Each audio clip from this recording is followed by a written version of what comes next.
Am I audible? Yes, ma'am. And the screen is also shared. Introductory screen, you can see.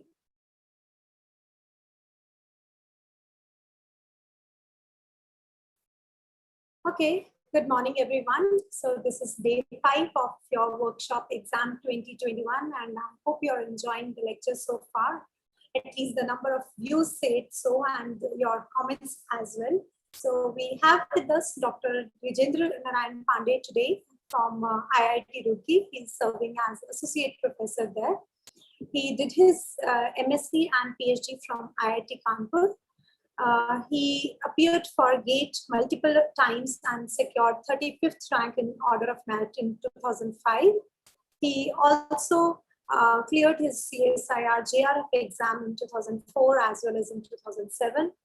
His research area are in functional differential equations, control theory, approximate solutions of differential equations, etc. And I would like to tell you that he has more than 100 papers to his credit in reputed journals. And he has also published a book and also some of the book chapters. He also serves as editorial board member of international journals.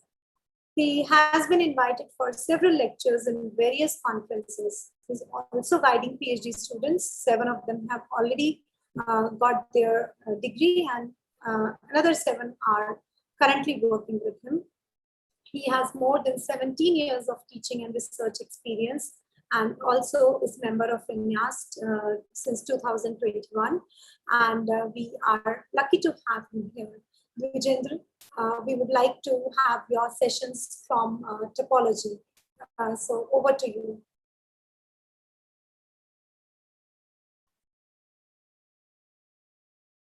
Vijendra, you're muted.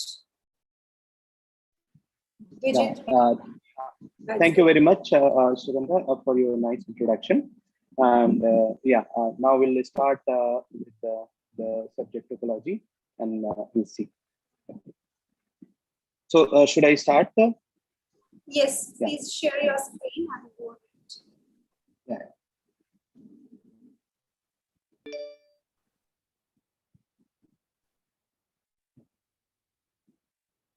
So, okay, so here we are discussing topology.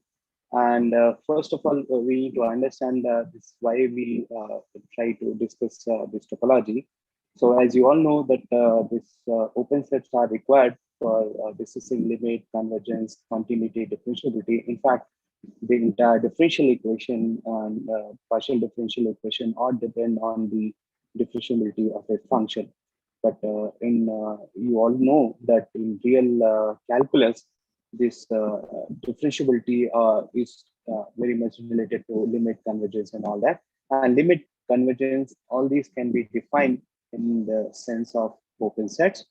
So now, what happens if we want to discuss the limit, continuity, and so on a set where it is different from the real line?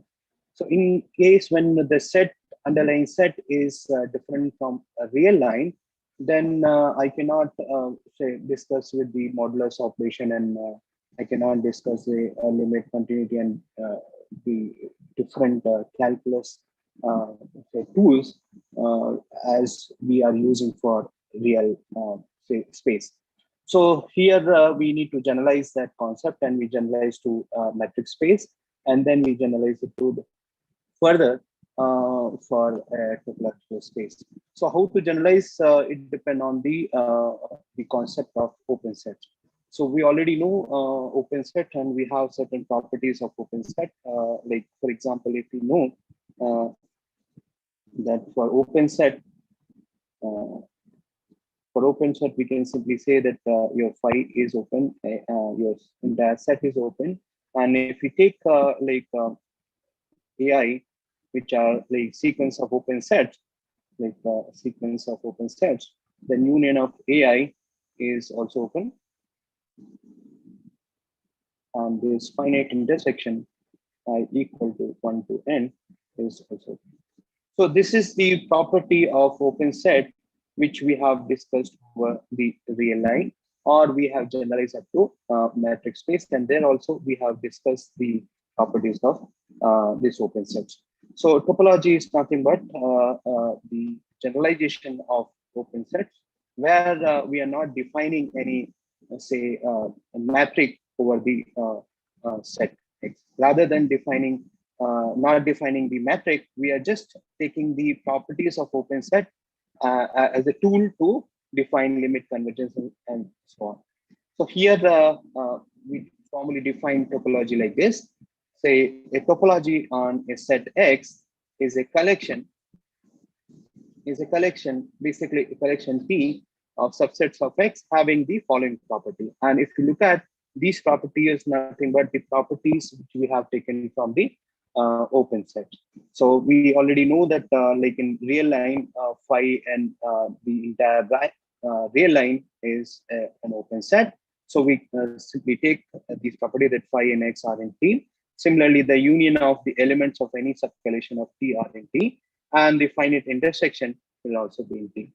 And we simply say that if we have a subcollection like this, we call it a topology, right? And we define open sets as open set is nothing but the member of this collection. So we define open set depending on this collection. So here, a set X for which a topology is defined is called a topological space. So what is more important in this case is the property by which we are defining this collection. So the underlying property of this collection is very, very important. So it means that it may be any property based on which this collection is satisfying all these three properties. Okay, so we take a very simple example, and we take consider this X as a finite set, let us say A, comma B, comma C. Then we can define several collection based on the properties which is mentioned like this.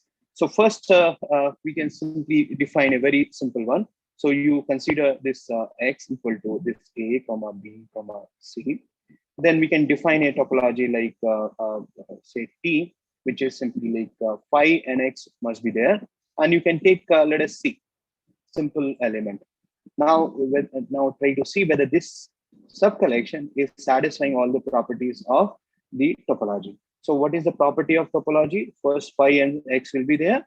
And then if we take arbitrary union of say elements of this collection, that should be there. So if we take any, say, union of any two element here, it will be simply belonging to this, because it is a finite set. So arbitrary union is reduced to a basically finite union. So it is coming out to be this. And if we take any two element and take the intersection of this, like C intersection this X, then it is also C and it is also there. So it means that this collection phi, X, and C basically defines a topology here. Similarly, you can check that this T2 and this T1 is also satisfying the properties of topology. For example, like here, we have A, B, and this AB. So if we take the union of AB, then it is also here. So it means, and if we take any union of any element here, it is already there, right? Already here in the subcollection, basically. So here, this also defines a topology here. Why it is like important to define, why it is important to know these properties? Because many times, many questions are asked based on this definition itself.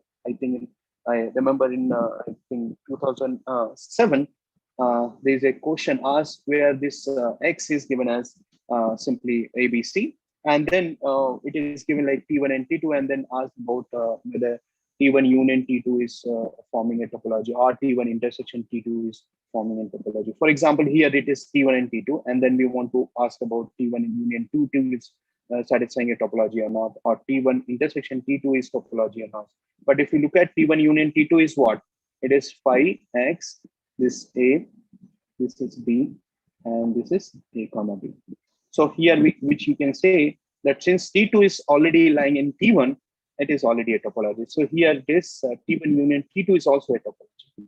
Similarly, if you look at T1 intersection T2, then we say that we have phi X and A, and we already know that this forms a topology. So in this particular example, where T1 is given by this and T2 given by this, then this T1 union T2 is also a topology, and T1 intersection T2 is also a topology.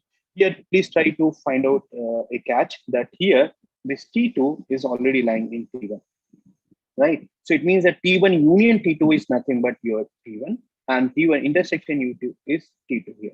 So in this case, when one topology is lying inside that, then union and intersection both are topology on the set X. Now, we already see that here we can define a several topology on the same set X. So here we can have like the largest topology and the smallest topology. So here the largest topology is defined as discrete topology. What is discrete topology? I think you all aware about discrete matrix space. So what is discrete matrix space? It is a matrix space where every singleton is an open set. So here in the same way, this discrete topology is basically topology, call it TD. Let us say it is all those X in X. So here we can simply say that TE will have a, so it is all these X, that X belongs to. So this is the largest topology you can define on a given set, right? And in the same way, your indiscrete topology, so T indiscrete. So here it is defined, the smallest topology means it will contain only the only phi and the entire space X, like phi and X. So this is an indiscrete topology and this is a discrete topology. What is the use of indiscrete topology and discrete topology? That here only the constant function is continuous. So if we define any function f from TID to any say topological space, then only constant functions are continuous. No other function are continuous. And what is the use of this TD, the discrete topology? That if you define any function from xTD to like x of t2, then here every function is continuous. So it is basically two extreme of possibilities. One possibility is that in discrete topology, only constant function is continuous, and over this discrete topology, only the every function is continuous. So this kind of a question, which is based on simply the properties of your topology, is also asked in various time in GATE as well as CSL. Okay, so let us discuss one example which is appeared in GATE 2000, right? So it simply says that we have a topology T, which is defined on R, which is generated by class of all closed intervals with length. Now, please remember here, in the case when we define a topology, we are not worried about the geometry of the sets, right? Rather than we are more focusing on the properties of how you define open set. So here, open set may be different from open interval or closed interval. So here, let us consider this here. So here, your open set or like a member of this topology is defined as D and D plus L. Though in real line, it is a closed set, but in this topology, it is an open set, right? So please be careful about the properties on which this topology is based. So every member of this collection is known as open set. So D and D plus L is an open set here. Now we want to know whether this topology is in discrete topology standard, or neither discrete or not Hausdorff. This Hausdorff I will discuss a little bit later, maybe just after 1 or 2 slides. So first here you try to understand, since it is a topology, so we want to check all the conditions. So if you look at the intersection properties, so we say that if we have A1, let us say D to D plus L, and let us say A2, let us call it D plus L to D plus 2, right? Then A1 is also in T and A2 is also in T. So this belongs to T and this belongs to T, right? Now what about A1 intersection A2? So A1 intersection A2 is nothing but D plus L, right? Or you can say this into D. Now here, you can always choose D in a proper way, such that this D plus L is singleton D plus L. So it means that now choose D properly, that every member of X will become a open set here. So you can always choose D, let us say D is equal to L minus 1, then this A1 intersection A2 will be simply 1. You choose D equal to L minus 2, then you can choose A1 intersection A2 equal to 2. Or you can say you choose D in a way such that this intersection will become singleton set. So we can say that here in this topology, all the singletons are open. So it means that it defined the discrete topology. So in this case, this topology is defined a discrete topology, right? It is different from standard topology. It is different from indiscrete topology, right? And look at this Hausdorff. Hausdorff is basically what a topology is said to be Hausdorff if given any 2 point X and Y. I can find out an open set which contain X, let us call it U, and which contains Y, which is say V, such that U intersection V is 5, right? So if this is possible for any X and Y, then we call the topology as Hausdorff topology. But here, if we take say any, say this thing point X and Y whose distance is less than L, right? Then what we can talk about, because then you can say that we can always consider this X and this Y. So it means that they are separated. So it is Hausdorff, but it is also a discrete topology. So here, saying that it is not Hausdorff and not neither discrete nor Hausdorff is not a correct option. So it means the correct option is our B here. Is it okay? So now moving to the next example. In fact, it is known as non-trivial example, because most of the time this counter examples are coming through these topologies. So what are these topologies? These topologies are known as fixed point topology, or we can say it is a form of T0 topology, cofinite topology, and co-countable topology. So as I have pointed out, we have discussed about Hausdorff. So it means that there are many spaces which are say categorized as T0 space, T1 space, T2 space, T3 space, T3 and a half space, T4 space, and so on. These are all coming in a topic which is known as separation axioms. And based on these separation axioms, we define these spaces. So here we have a limited time available. So we define only a few depending on the say time availability. So what is T0 here? So it is basically all based on the separability of say points or as well as closed sets. So T0 is basically what? If we take 2 points, right? Let us say X and Y, then I can find out a open set which contains the other but not the which contain X but not the other one, and vice versa, right? In that case, we call it a T0. So it means that here we have 2 points X and Y. I can only find out a open set around only one of these points, such that which contain X but not contain the other one, right? Then it is called a T0. So fixed point topology is one of the example here. What is fixed point topology? So fixed point topology, I will say fixed point topology is like we have say X, right? And let us consider this X0 belongs to X.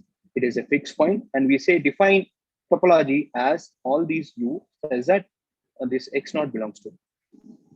So it means that here in this topology, all these sets are set to be open if it contains this X0, right? Now, I want to check about these separability. So if I take a point X0 and a point Y here, which is different from this X0, then I cannot find out any, say, open set which contain Y but not contain X0. But I can find out an open set around X0 which does not contain Y. So here, this feasibility of obtaining an open set around a point is available only for one point. If it is so, then we call it T0 space, and this defines a topology on statics. So this is one very good example of a topology, which many a times give you a counter examples. Now, cofinite topology is what? Okay, one more thing. T1 topology. So what is T1 topology? So here we have 2 point X and Y. Now, in T0 space, I can find out a open set around only 1 point, but not the other point. But in T1 space, you can always find out a open set around 1 point, which does not contain the other. In fact, you can repeat the same for other point. So it means that here we can also find a open ball around this Y, open say set around Y, which does not contain. So this feasibility is available for both the points. But here in fixed point topology or T0 space, this feasibility is available only with 1 point. And what is T2 here? T2 is like most of the time it is also called a housed off space. So here you can have 2 point X and Y, and you can find out U and V at the same time, such that this U and V does not intersect each other. So this is what we call T2 space. And in T3 space, the only difference is that here we separate a point and a closed set. So this is a closed set. So here you can separate by a point and a closed set. So this is what we call T3. And in the same way, we can define T3 and a half and T4. In fact, T4 where we separate out 2 closed sets and so on. So here I'm not going into detail of this, because here we have this only a few things, because time is a little bit less. Why? Because here this topological topology is one of the subject where you have to rely more on analytical side rather than the geometrical side. In fact, in real line, we have advantage of geometry as well as properties, but in topology, we have very less advantage of geometry, and very much we have to focus on the property. Okay. So now let us come back to this cofinite topology. In cofinite topology, the collection which define a topology contain these kind of a member. Here, U is a subset of X, such that U complement is finite or all of X. Then we say that this collection define a topology, and which is known as cofinite topology. And co-countable topology is defined in the same way. The only thing is this finite word is replaced by countable. So basically, finite means complement finite. Co-countable means complement is countable. And we can see that these are very, rich source of counter examples. Okay. So in topology, many times questions are asked based on the where you have to produce counter examples. So these spaces will help you to find out a counter. Okay, so let us see. We have a problem which says that let X be a non-empty set and T denotes the co-countable topology, and consider the following statement. Right. So first thing is you can simply say that this for X equal to R, XT is a housed of space. So housed of space we have to check. So it means that you take any point X, you have a point Y, and we want to check can we find out a neighborhood U and V says that U contain X and V contain Y. This U intersection V is simply phi, right? And since U and V are open in co-countable topology, it means that U complement and V complement both are countable. Both are countable. Right. Now let us look at here. So if U intersection V is phi, right, that is a requirement of Hausdorff space, then U intersection V complement is basically X here. Or you can say U complement union V complement is equal to X. But look at this, U complement is basically what? It is a countable set. V countable is V complement is what? It is also countable. So union of two countable set is countable. But here X is basically R, and it cannot be. It means that R is uncountable, but if U and V are disjoint, then we are getting a contradiction that R is countable. So it means that this is not a correct statement. Right now, look at this X equal to Q and XT is a Hausdorff space. So here, in this case, when X is replaced by R is replaced by Q, then we are not getting any kind of a problem here. So you can always say that here any 2 points are say separated by say 2. Let's say. In fact, you can take, let us say, R1 and R2, right? Belongs to Q, right? Then we can simply say that R1 and R2 are separated. In fact, R1 belongs to like this Q minus R2. In fact, I have to define in a proper manner. Okay, so just a minute. So here we can define R1 and R2. So you can simply say, okay. So here we have to define in a way such that this is possible, I think. Okay, so here we are not getting a contradiction like this. So only thing you have to find out in a way says that this R1 and R2 are disjoint. Okay, so this you can do it. Okay. Next thing is because we are not getting a contradiction like this. So only thing is you have to find out a U and V in a way. Now look at this third here. So this is possible. Okay, so this I do. Okay, so for X equal to R, there is a sequence of Xn converging to 0. Now, how to define convergence? In real line, we already know that how we can define a convergence, but in the sense of topology, we can simply say that Xn converging to 0 means that you take a neighborhood, a open set containing, say, 0, or let us say X, let us say Ux, then Ux contain your Xn for all but fundamental.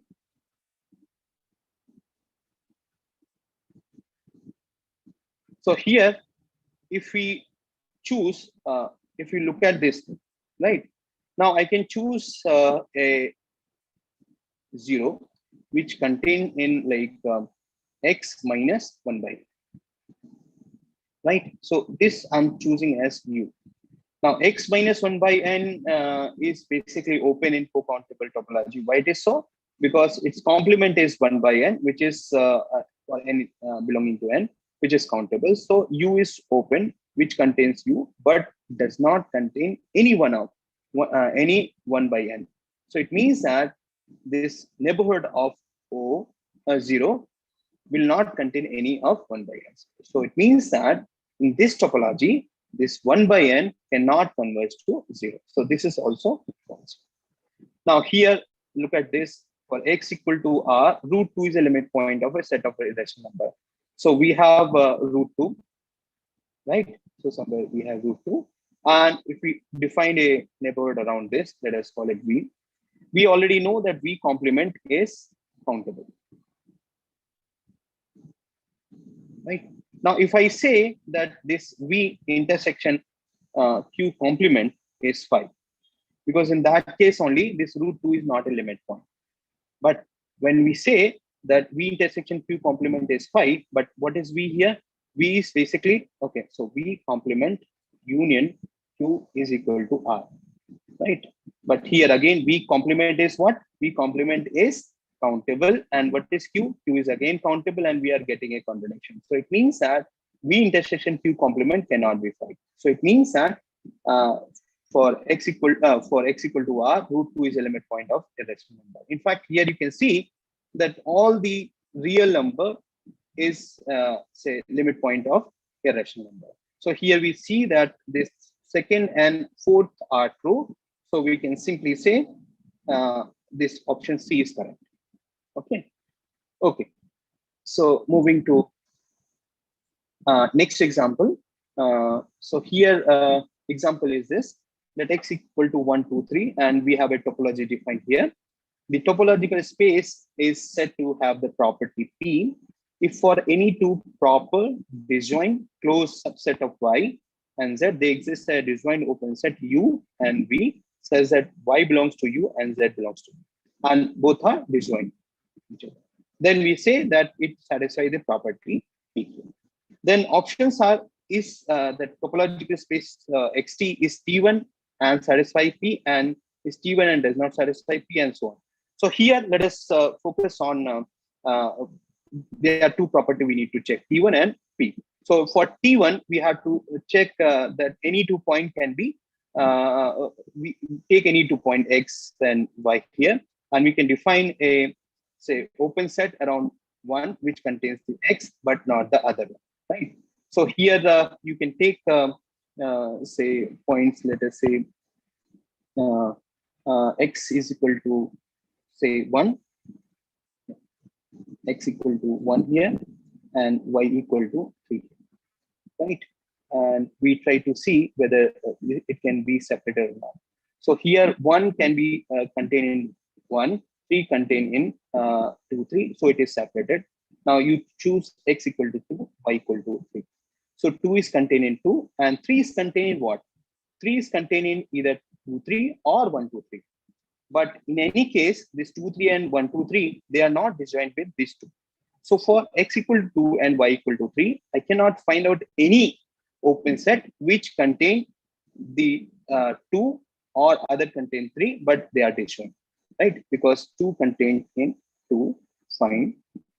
But this 3 contains only in like 2, 3. We have only neighbor 2, 3 and 1, 2, 3.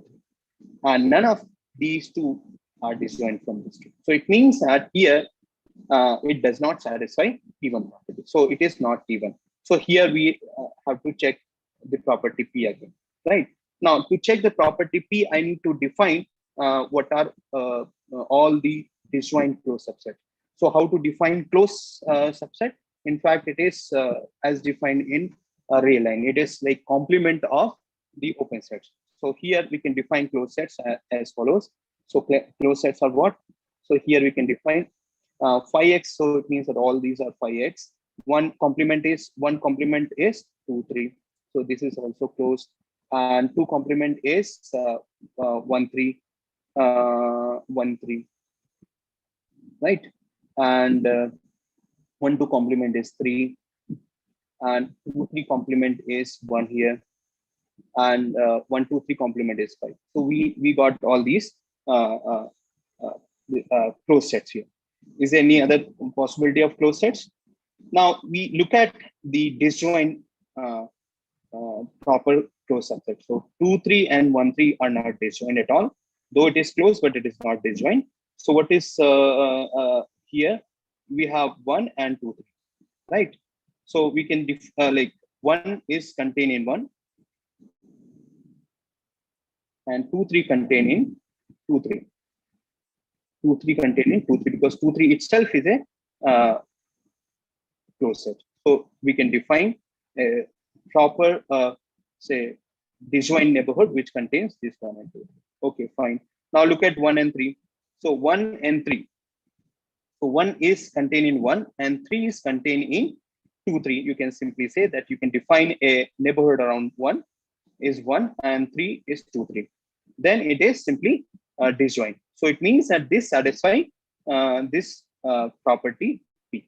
So it means that the correct option is this C, that this space is not T1 because I cannot separate this 2 and 3, and it satisfies P because for all proper disjoint closed subset, we can always find out a disjoint open set such that one contains the other one, right? So Y contains U and Z contains P. Okay. So now we have another example. Like here we define T1 and T2. So what is T1 here? It is all subsets of R, says that either G is finite or R minus G is finite. And T2 is basically that G is countable or R minus G is countable, right? So here we want to check whether this T1 and T2 are topologies. right? So here we have several properties that we have to check. This phi is finite, so it is there. X is satisfying this property that x equal to r basically. That r minus r is phi, so which is finite. So the first thing is quite clear. And union of AI, basically we need to check whether it is okay. First of all, we look at the finite and I equal to 1, 2. So here, if uh, at least one AI is finite, then intersection will be finite and it will fall here. And if none of AIs are finite, then we are not sure here. But in that case, we have to look at the complement here, right? And complement is basically union of AI complement here, I equal to 1 to I. So if none of AIs are finite, it means that the complement is going to be finite set, because otherwise they will not belong to this T1. So if complements are all finite, then it is nothing but finite union of finite sets. So it will be a finite. So it means that finite intersection will also belong to this set. So it means that this T1 satisfies the first property and the finite intersection property. Now we have to look at the arbitrary union here. So we need to look at union of AI, right? I equal to 1 to simply it is arbitrary union, right? So now here in arbitrary union, we need to check whether this is possible or not. So A alpha and alpha is an arbitrary. Now here we already know that since it is arbitrary union, now I can take A alpha as simply X alpha, I can say. Then this arbitrary union will not be an alpha belongs to R, alpha belongs to R. Then arbitrary union will going to be say not finite basically, right? And in a same way, we can check the complement will also be what? Union of A alpha complement, because this union of A alpha, if all A alpha is finite, is not going to be a finite. Now then we have to look at the other complement also. So here intersection of AL complement here. So here also we can say that we can always define a one member which is infinite, then we can show that this also need not to be a finite, because it is not necessary that intersection of all infinite sets are finite here. So this also is not satisfied by this T1. And in the same way, you can check for this T2. So in T2 and T1 both are not satisfying the union property. So it means that here this T1 as well as T2 both are not topology on the set, right? So here we have to check only the properties of a topology. Okay. Okay. Now we have a concept like finer topology, coarser topology, and so on. So we already know that on X we can have a different topology defined on the same set X. In fact, we can define this indiscrete topology, we can define discrete topology, and we can define several other topology, co-countable topology, co-finite topology.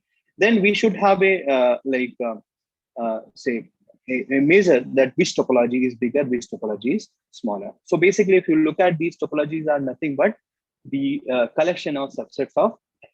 So here, in the same way as you are defining the say subset or superset, in the same way we can define a relation here. We can say that T1 may be subset of T2, right? Or the other way around.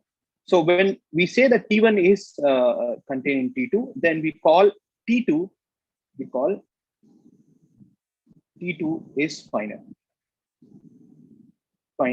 than T1. And in another word, we can simply say that T1 is coarser than T2. Now, strictly means where this it is a proper subset of T1. So if T1 is proper subset of T2, then we call T2 as strictly finer than T1. And in the same way, we can say T1 is strictly coarser than T2. Right? Now, examples you can already see that this indiscrete topology, TID, is a subset of TD. Right? In fact, it is a proper. So here we can say that TD is strictly finer than the indiscrete topology. Right. So here I'm believing that X is containing more than one element. in fact. So in this, if we define indiscrete topology and discrete topology, then you can simply say that discrete topology is strictly finer than indiscrete topology defined on this set X. Okay. So now, once we define several topologies, then we have another way to denote the topology. In fact, as you are defining a set. So in set, how we define set, we can either list out all the element of that set, or we can have a property which can define all the set here. So here in the same way, this basis is another way, another sub collection of the subset of X by which you can define a topology. So how we define basis? So we simply say for every X in X, we have to find out a collection Bx, which is a subset of X. Then we have to say that for every X, they exist at least one basis element B which contains it. So for every X, we have an element from this sub collection which is contained in this X.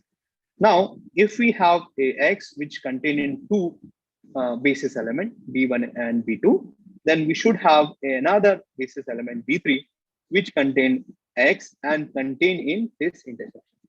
And if we have a collection of having these two properties, then we call this as a basis of the topology. Okay. Then we have example of a basis as a circular region. So let us take X equal to R2 here.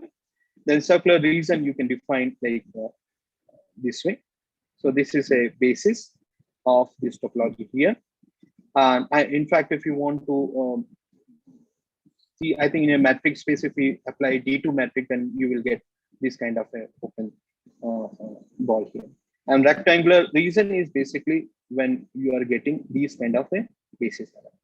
So how to check whether this is a basis? So you take any X and you can always find out a basis element around that. And if we have two basis element like this, then you can always find out a radius such that this will X will be contained in a smaller circle or a smaller ball, and which is lying intersection of these two.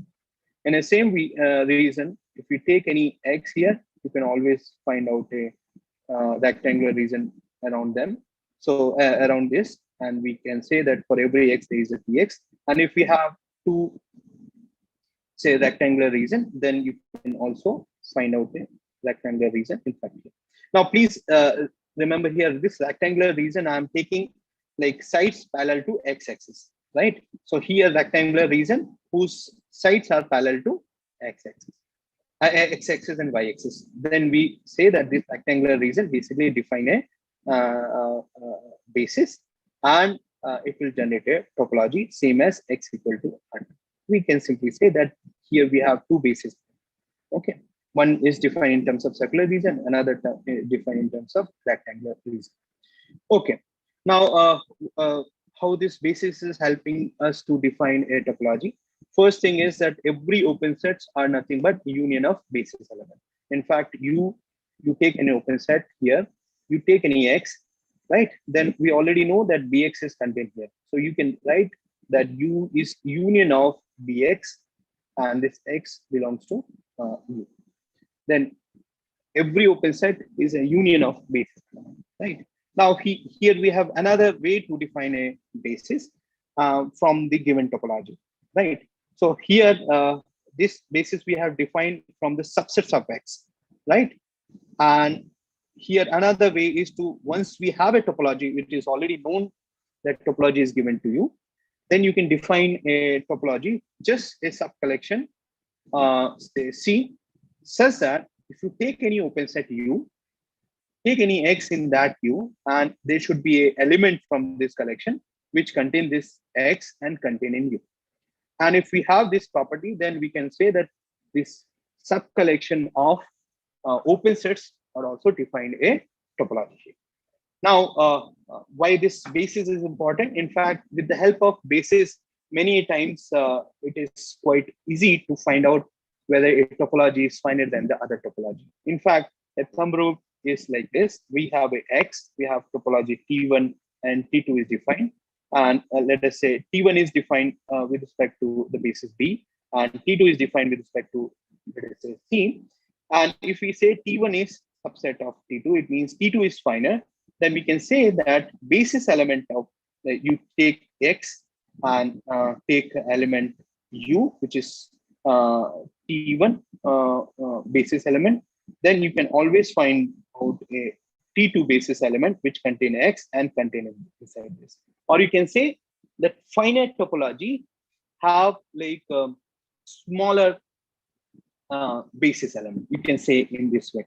So if T1 is containing T2, it means that for every basis element of say T1 and an element inside that, there exists another basis element of T2 which contain X and contain inside the basis element of T2.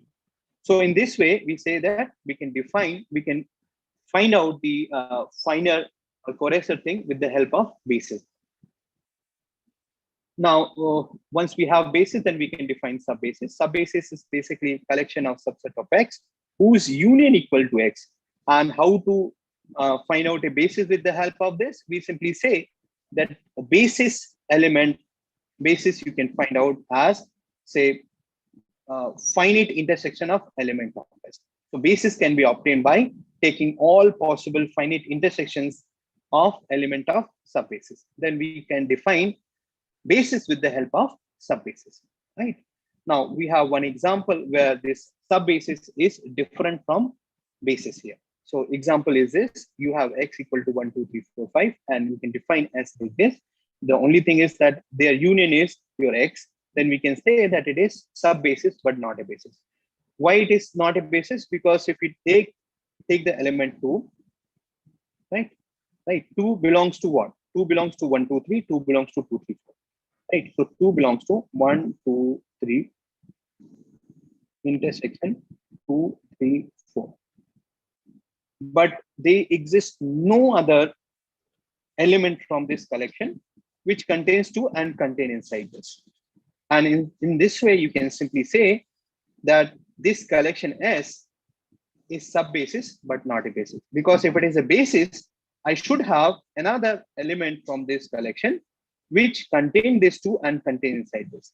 But it is not happening here. So we can say that this is an example of subbasis which is not a basis, right?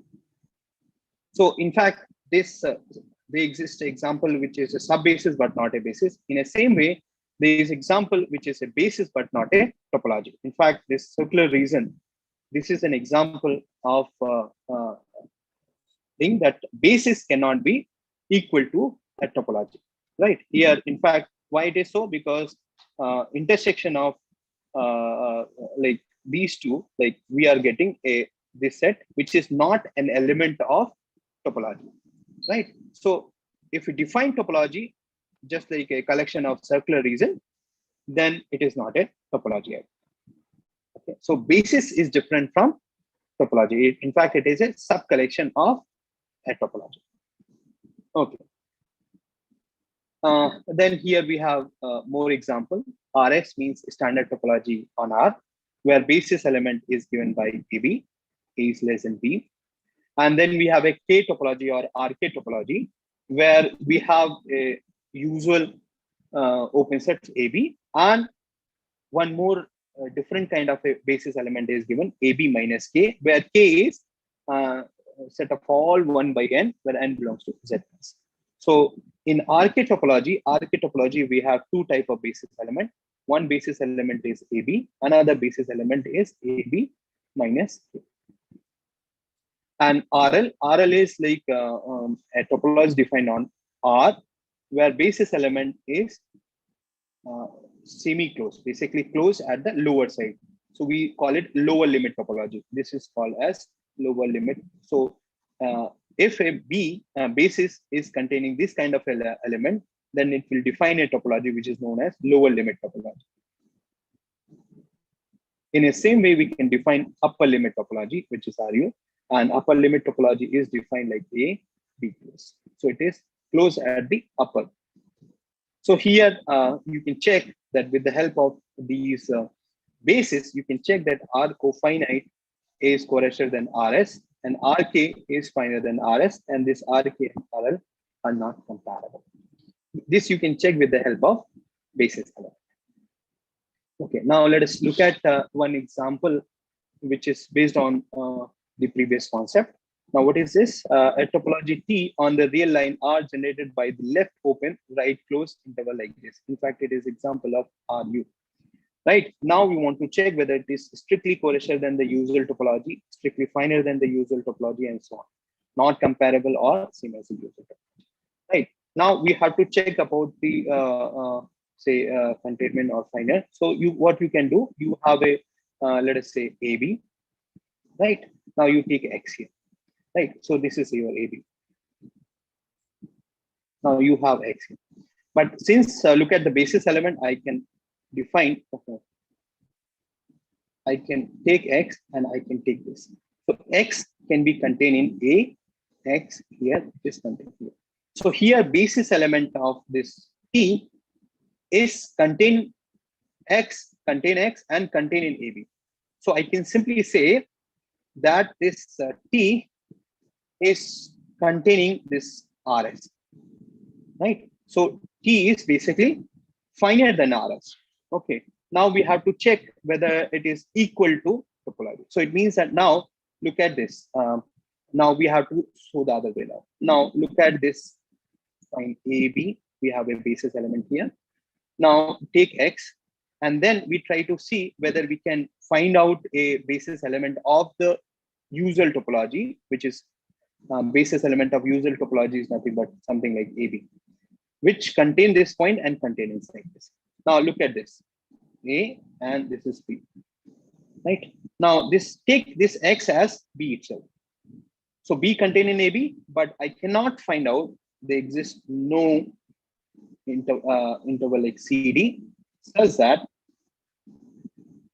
this B contain in CD and contain inside this A comma, right? So this is not possible. So it means that the other way around not possible. So it means that this is not possible means that this RS is not finer than T. Okay, so it means that this RS is a subset of T is a proper subset, right? So we can simply say that this topology T is strictly finer than the usual topology. That is the B option. Is it okay? Now move ahead.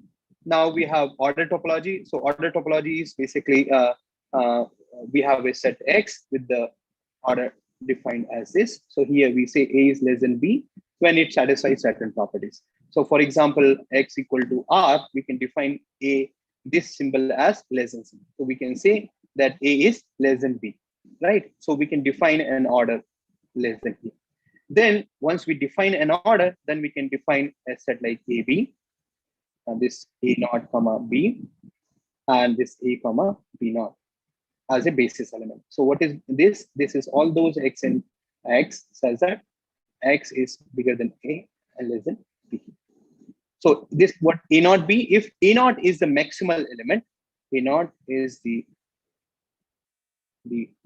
least element, then this kind of element is also possible. And similarly, if B naught is the largest,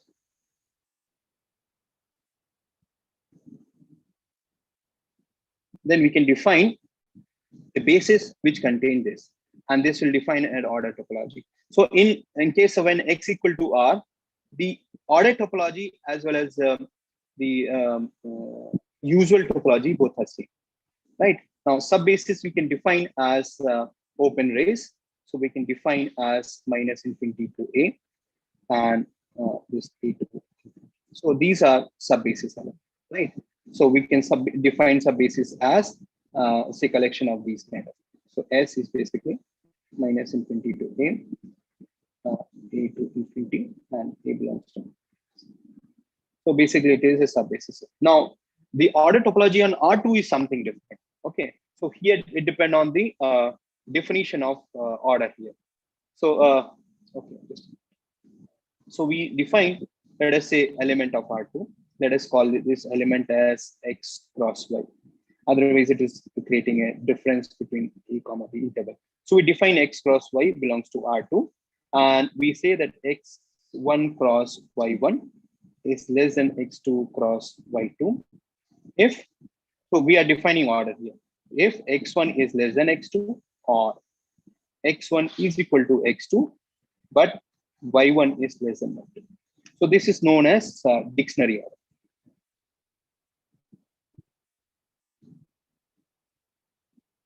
You'll see that this is a interval you can define. In that way, you can say x1 cross y1 and x2 cross y2.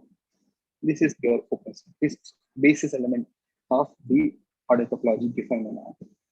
Okay, so now we can define product topology. So product topology is basically what? We have a topology on X, we have a topology on Y. Then we can define basis as B cross C, where B is element of basis of X and C is element of basis of Y.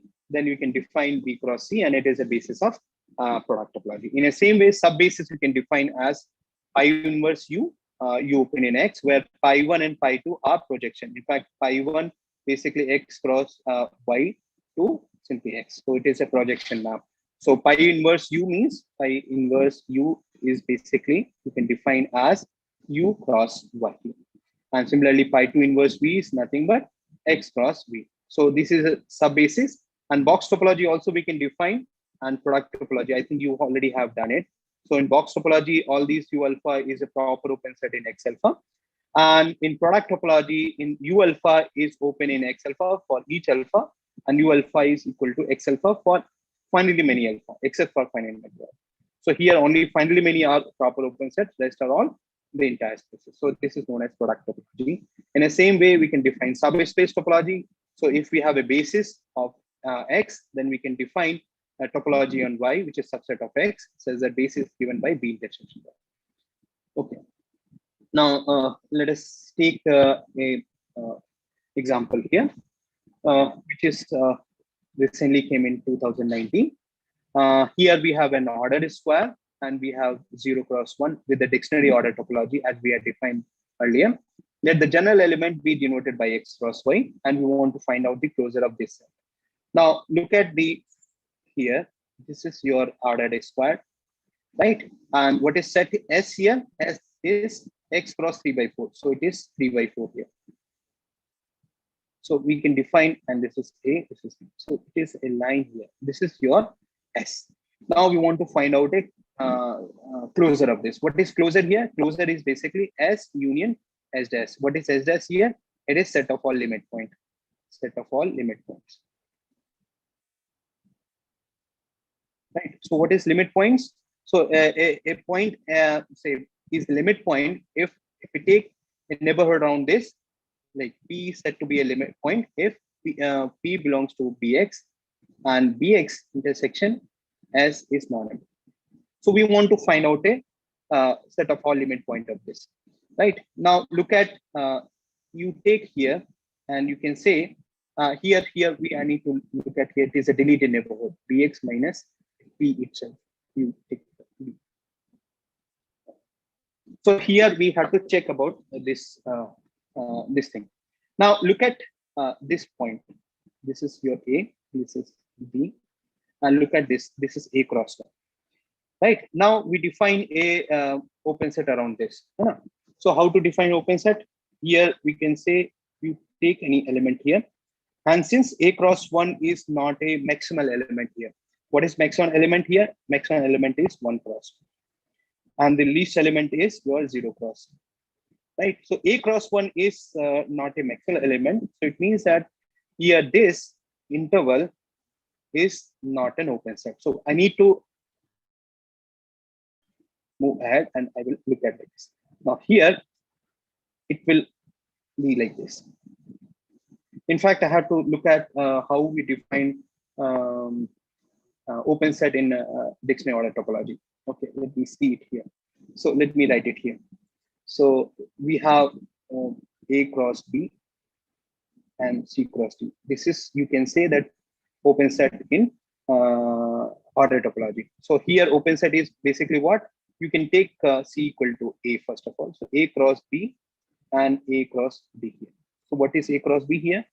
Let us call it A, and this is cross B, and this is.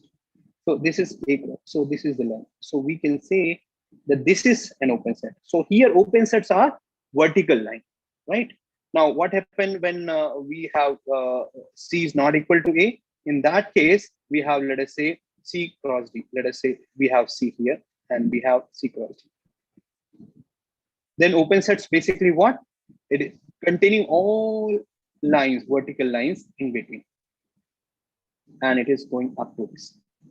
So it is like collection, this A cross B, C cross D will be all these infinite lines lying between A cross B and ending at C cross D. So it is all open basis element, all A cross B and C cross D.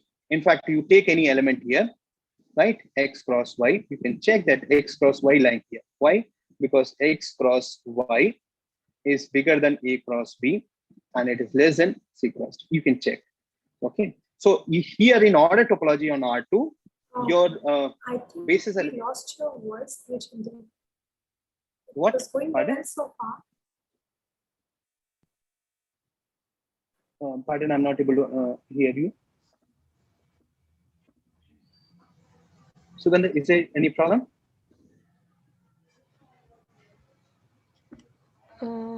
I think no, sir. Maybe. Madhvi, can you cross check?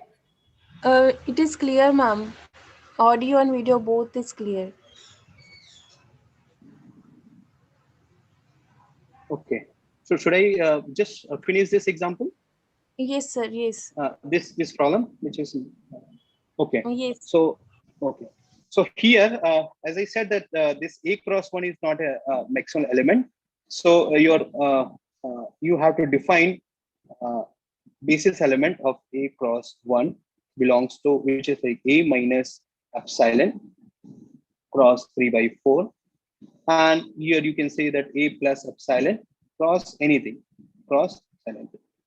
Then this is this, I can say. But this will contains all infinite line in between this. And all these infinite line will intersect this A cross B. So it means that the neighborhood around A cross 1, in fact, deleted neighborhood of A cross 1 contain infinitely many element of A cross B. So this A cross 1 will be a limit point here. In the same way, if we look at this point, this is what 0 cross B here. So if we take, this is not a least element, so I have to take a basis element like this. Now in between this, there are infinite many lines, right? And this will intersect the set S. So this 0 cross B is also a element point of this S, right? In a same way, if we take any point here or any point here, it will behave in the same way as we are discussing about A cross 1 and 0 cross B. And you can say that every point lying on the upper line and the lower line, they're also limit point of this. And hence, you can say this entire line starting from A cross 1 and ending open at B cross 1, they're all limit point. And in the same way, in the lower line, this is 0 cross B is included, and this is also included. So in a clear figure, if I want to make it here quickly, this is A cross 3/4, and this is what. And so this entire is a limit point, and in a similar way, this is your limit point. So we can say S union, this line I can denote as close A comma open B cross 1, and this I can denote as open A comma B closer cross C. So this will define your set of all limit point here. So closure will be S union this. So this will be your closure of the set S. How much time we have?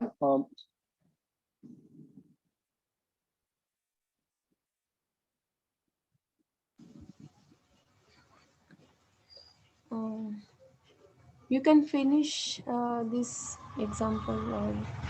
Okay, so only one example I will discuss. Okay, so fine. Just one example, I think it is coming in 2019. So here convergence is, as we have defined, convergence is basically what? You say that xn converges to x if they exist a basis element which contain this x, and bx will contain xn for infinite many n. Yes. It's almost time, but you can have another 5 to 10 minutes maybe. Okay, just 5 more minutes so that I can finish this. Okay. So this is an example of convergence. So now look at this example, which this problem which is came in GATE 2019. So let T1 be a co-countable topology and T2 be a co-finite topology on this. Then we have to check these concepts. Okay. So first is like in RT1 means co-countable topology. This 1 by n converges to 0. I think this we have already discussed that in co-countable topology, none of the sequence will converge to any. So it means that for any point X in R, they exist no sequence converging Xn converging to X. So in co-countable topology, for any point you cannot have any sequence converging to that. Okay. Now look at this. So it means this is not correct. Now in RT2, which is co-finite topology, in co-finite topology, if you take any say, let us say X here, X belongs to Px, then Bx complement is finite, right? But this 1 by n is basically this sequence 1 by n is infinite. So it means that Bx complement will contain infinitely many 1 by n's, and hence I can say this 0, this 1 by n is converging to 0. In fact, here we can show that in cofinite topology, any sequence, this 1 by n will converge to every point of the real line. So here in particular, it will converge to 0 as well.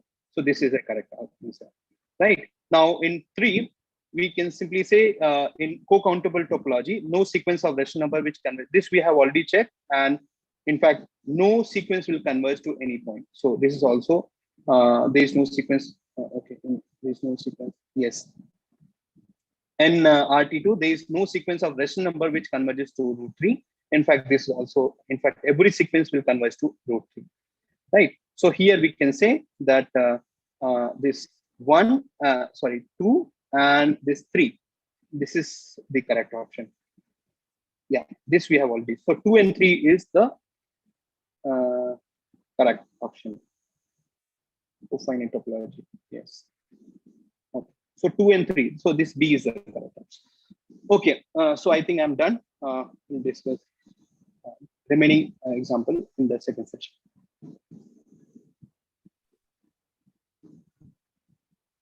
Thank you, Vivek, for giving this session and starting from the very definition of what is topology, taking up examples and also the questions relevant to it. So now I put forward some questions by the students here. So one question is by Saksham. He asks, if you have two topologies, T1 and T2, then is the intersection or union also topology? And I think it is rightly answered by Chinmay already, that intersection of topologies is always a topology and the union may not be. But if you'd like to add to it, when it can possibly be a topology union, what are the counter examples or whatever you want to add to it? Yeah, actually a similar kind of a question I have already given in assignment. But here in this lecture, we have seen that if like T1 and T2 are there, and if T1 is contained in T2, then union as well as intersection both are topology. But when T1, we can define in a way that T1 and T2 are not contained in each other, then there is a possibility that T1 union T2 not define a topology. And there is an example I have given in that assignment. And there is this another question, how to define limit of a function at a point by using open sets. Yeah, that is what we have defined in the sense of convergence. So convergence is basically defined, xn converges to x, means that this sequence will converge to this limit point x if we take any open set containing x, and this must contain infinitely many sequence point xn's. Then we say that x is a limit point of xn. Yeah. Right. Another question by the same person. In definition of limit of sequences that you have defined, is it all but finitely many or for all n for n greater than equal to capital N? You can simply say that n greater than or equal to some number n naught. You can simply say add There this. has to be a point after which. Yeah, because only finally many are left out, so you can choose the maximum of those finally left and call it n naught, and we say that after n naught every element is in this neighborhood Px. And there is this question, general question about the feedback link and certificate. I'll talk about this in a while.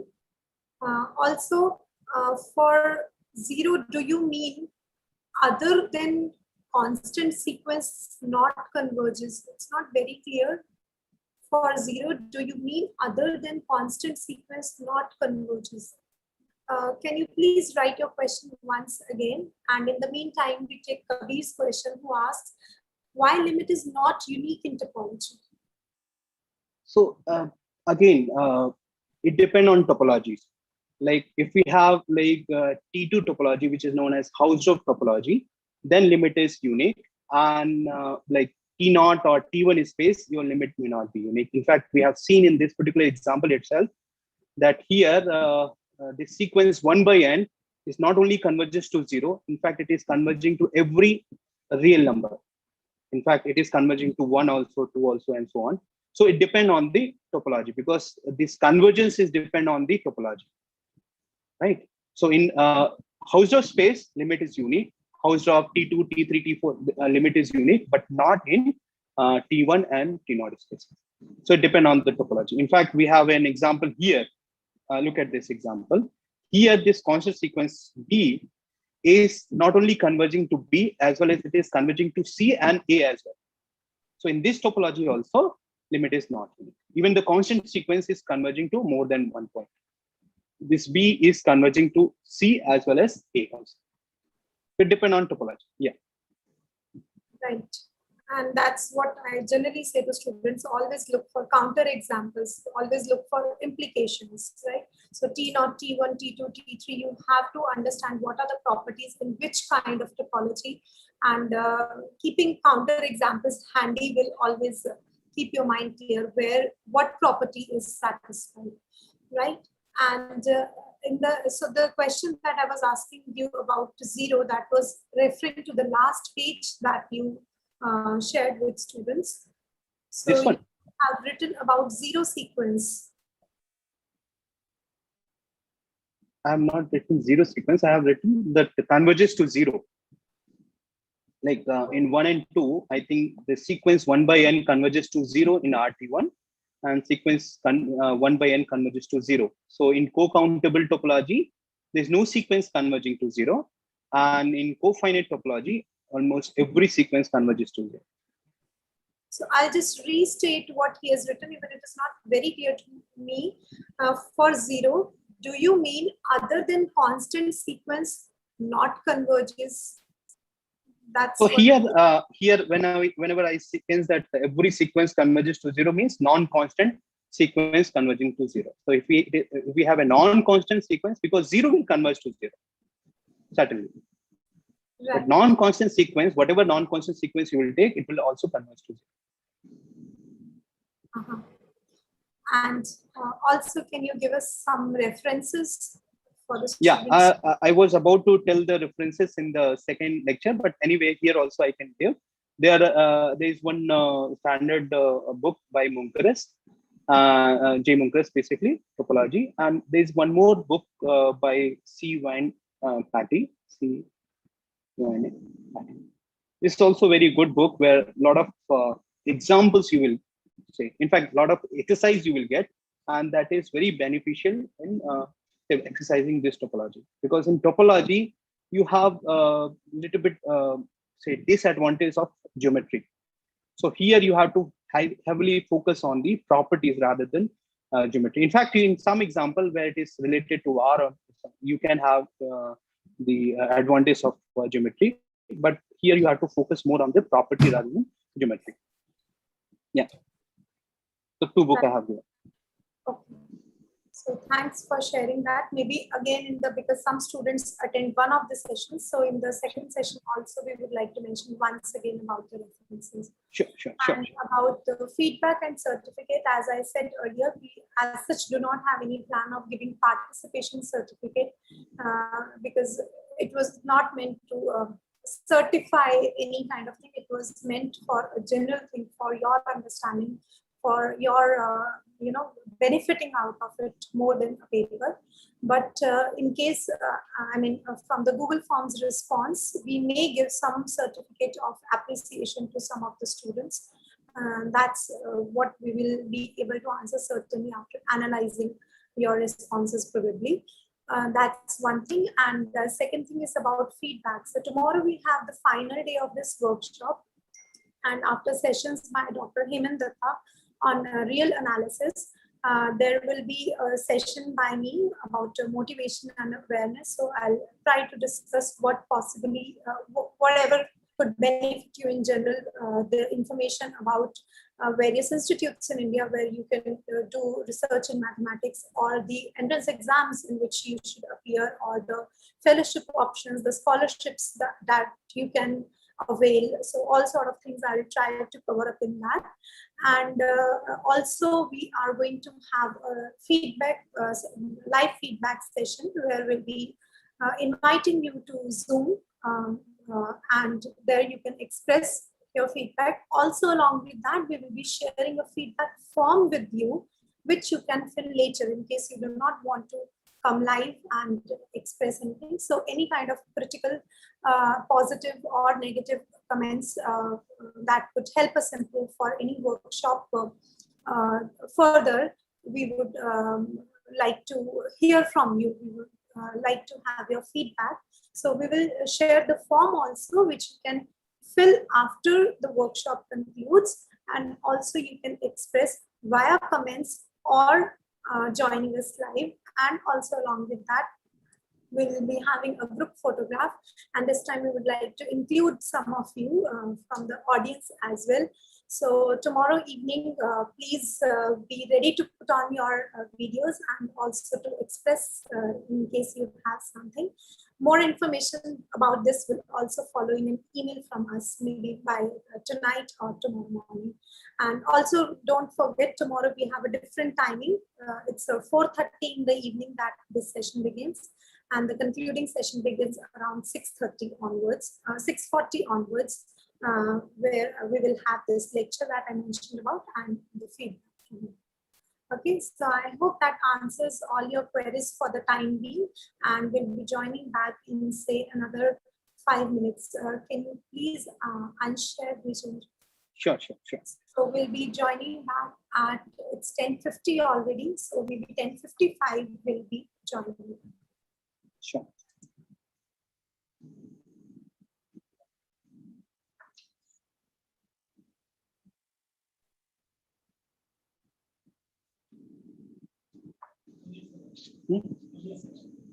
Amia.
Okay, welcome back to the break, and it's time for the next session of this day.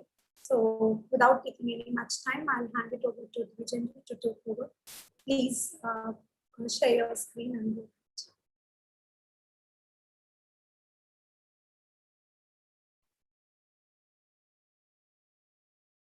Vijendra, you need to unmute from.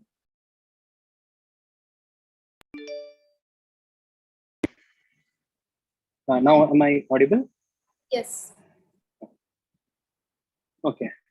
So in the morning session, we have discussed, this is the last example which we have discussed. And next thing we want to discuss is the properties of interior, closer, and all that. But before that, I just want to give a little bit in here. I think we were discussing about this Q, with the co-countable topology. And then we wanted to show that it is housed off. So I think this can be done very easily, that if we take R1 not equal to R2, then R1 I can take at R2. So we can say minus infinity to R1 intersection Q. This is open, it is all rational number between minus infinity to R1, and similarly R2 to infinity intersection Q. This will take your all rational number in this thing, and this is open in co-countable topology because this complement is countable. Similarly, this is also open in co-countable topology. So these two basically, you can say that it is disjoint set which contain R1 and R2. So it means that Q with co-countable topology is houses.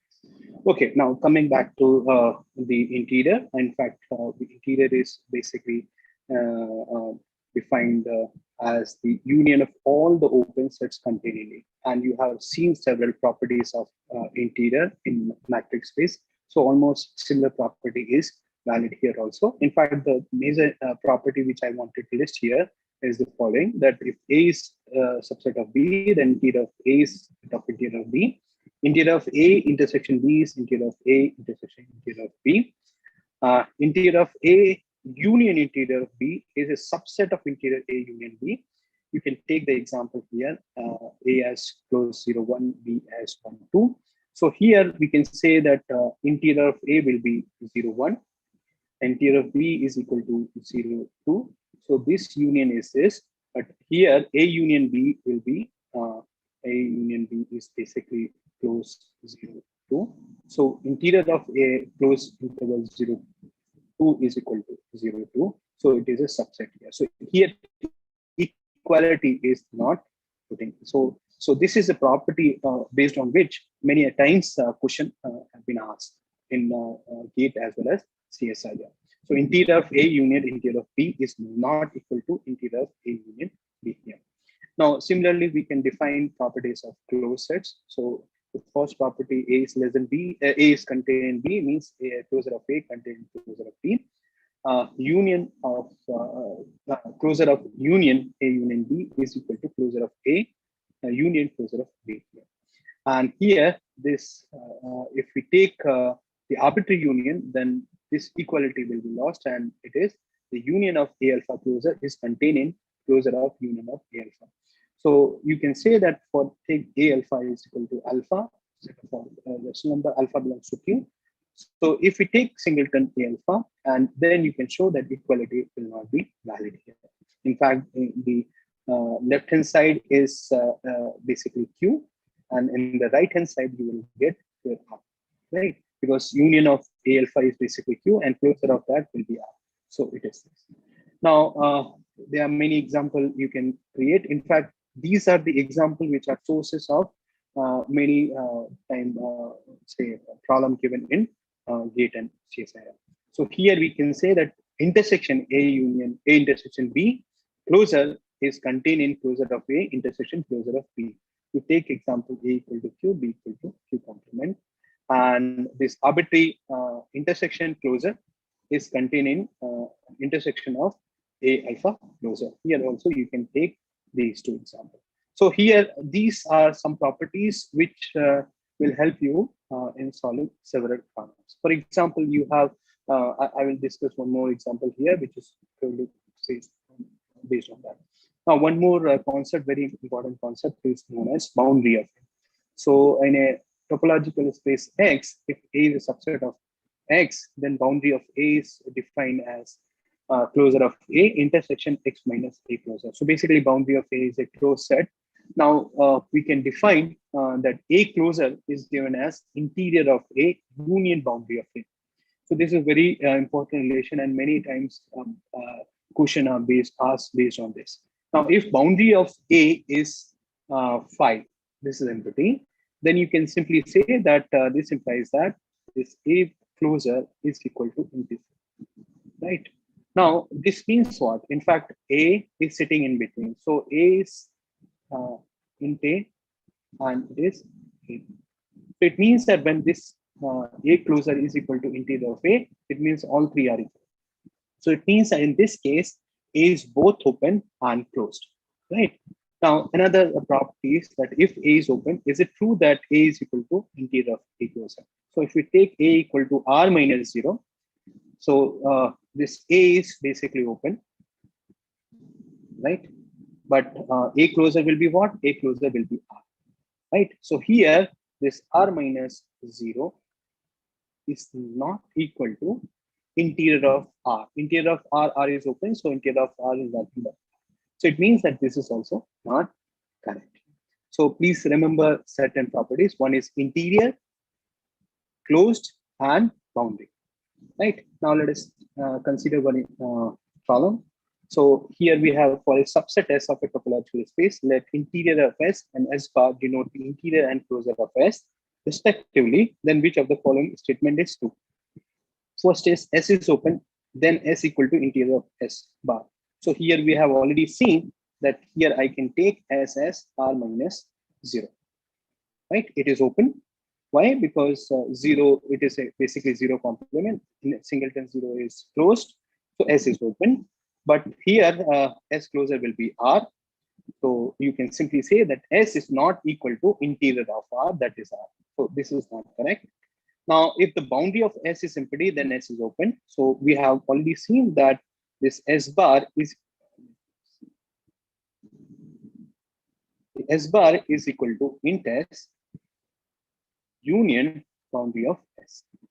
Now we say that boundary of S is empty, so it means that S bar is equal to int of S. So we can say that here not only S is open, it is closed as well. So it means that if the boundary of S is empty, then S is open is correct. Now look at the next option. If the boundary of S is empty, then S is not closed. But here we can say that in case of boundary is empty, then S is closed as well. So this is not correct. Now we say that if S bar S is a proper subset of boundary of S, then S is open. So how we can prove it like this, right? So here we say that if S is open. Now what happens if S is open? Then in that case, S is open means S is equal to int of S. In case of S is open. In that case, the S bar equal to int of S, I'm writing S union boundary of S. So we can say that S bar minus S is equal to boundary of S. So basically, in that case, S bar minus S is the boundary of S. But here it is written that proper subset of the boundary of S. So it means that it is not.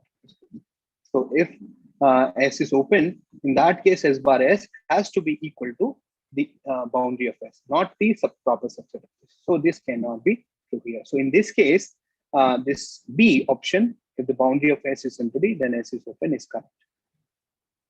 Okay, so next example is based on the properties of closure and interior, right? So look at here, the first property, A union B closure.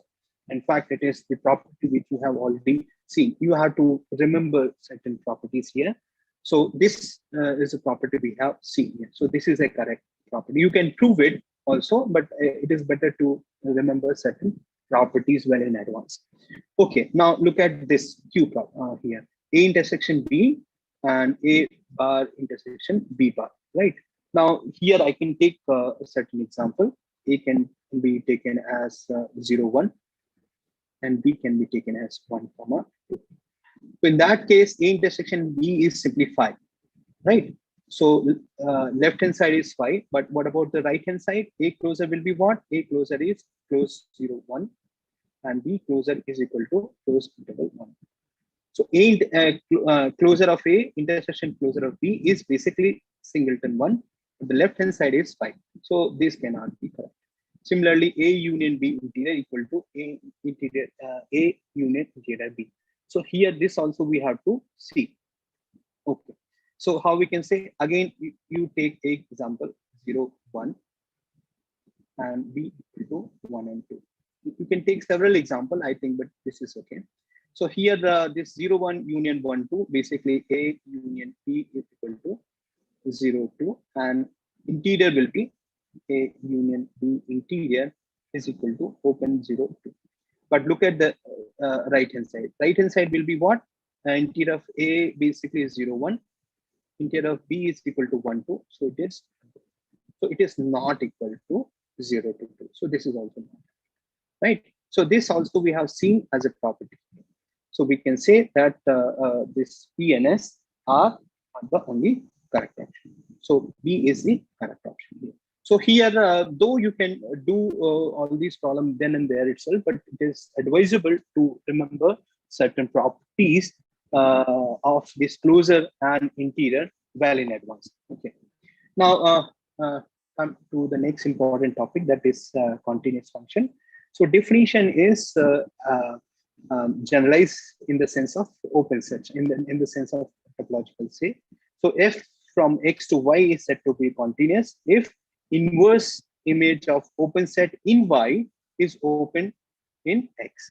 So this is the definition of continuous function, which is defined entirely in terms of open sets, is used in define continuous function from a topological space to topological space. So here this V, you can take either the basis element or sub-basis element, and it is true for the entire topology. So whenever we discuss any example where we need to check the continuity of a given function, you start with the basis element or sub-basis element. It depends on whether basis element and sub-basis element is available or not. Now, homomorphism means that it is a bijective function, open function, and continuous function. I think what is open function here? Open function means you take U open in X, right? Then f of U is open in Y.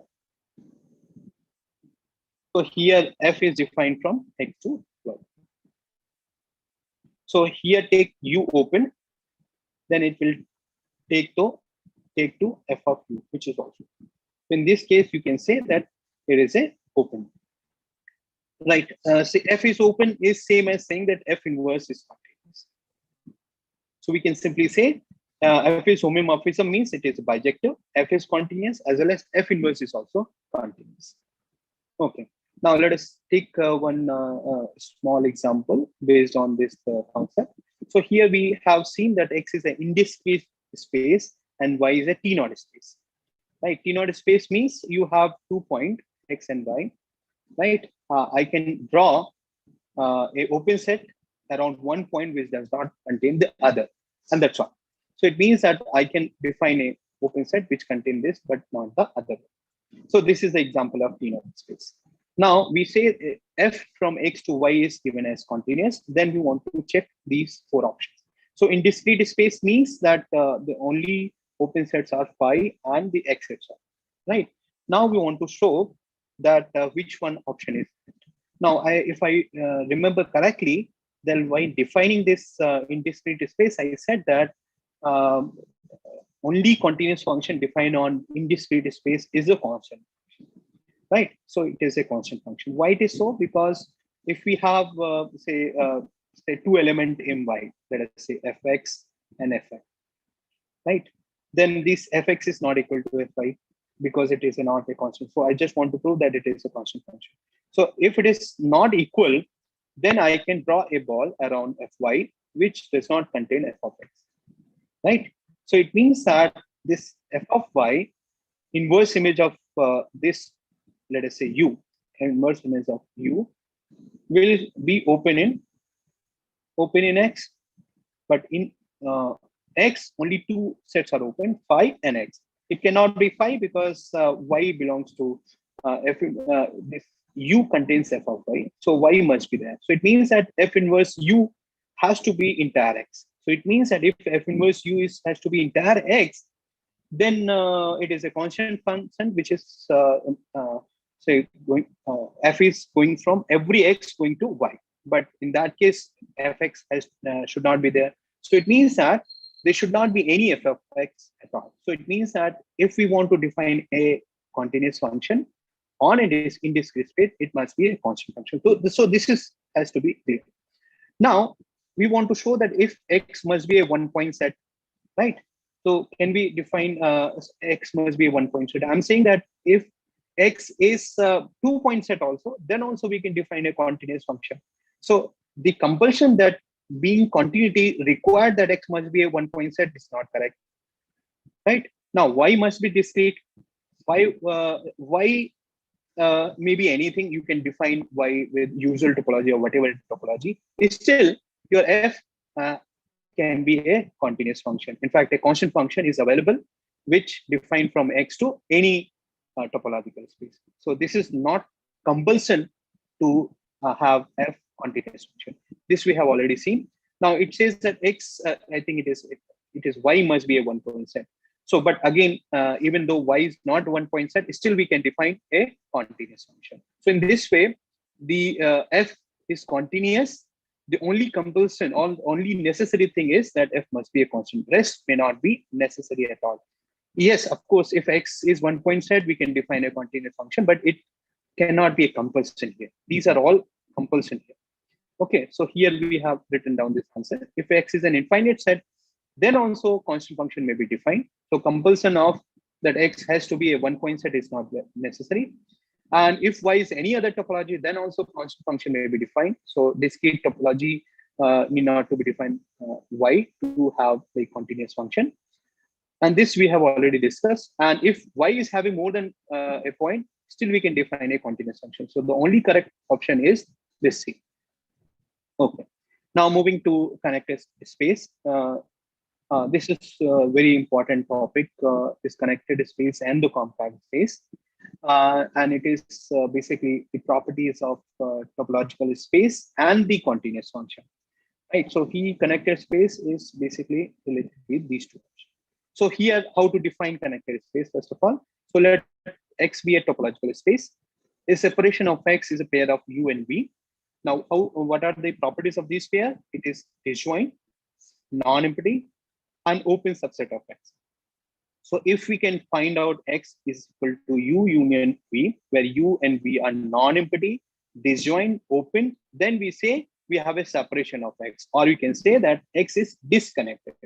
Now, if we don't have any such separation, then we call X is connected. So the space X is said to be connected if there does not exist a separation. Now, we have certain example of say spaces where we need to discuss whether it is connected or not connected. So here we can simply say what is indiscrete topology. So what is indiscrete topology? So indiscrete topology is only phi and X. So here we don't have say non-empty open subset of X.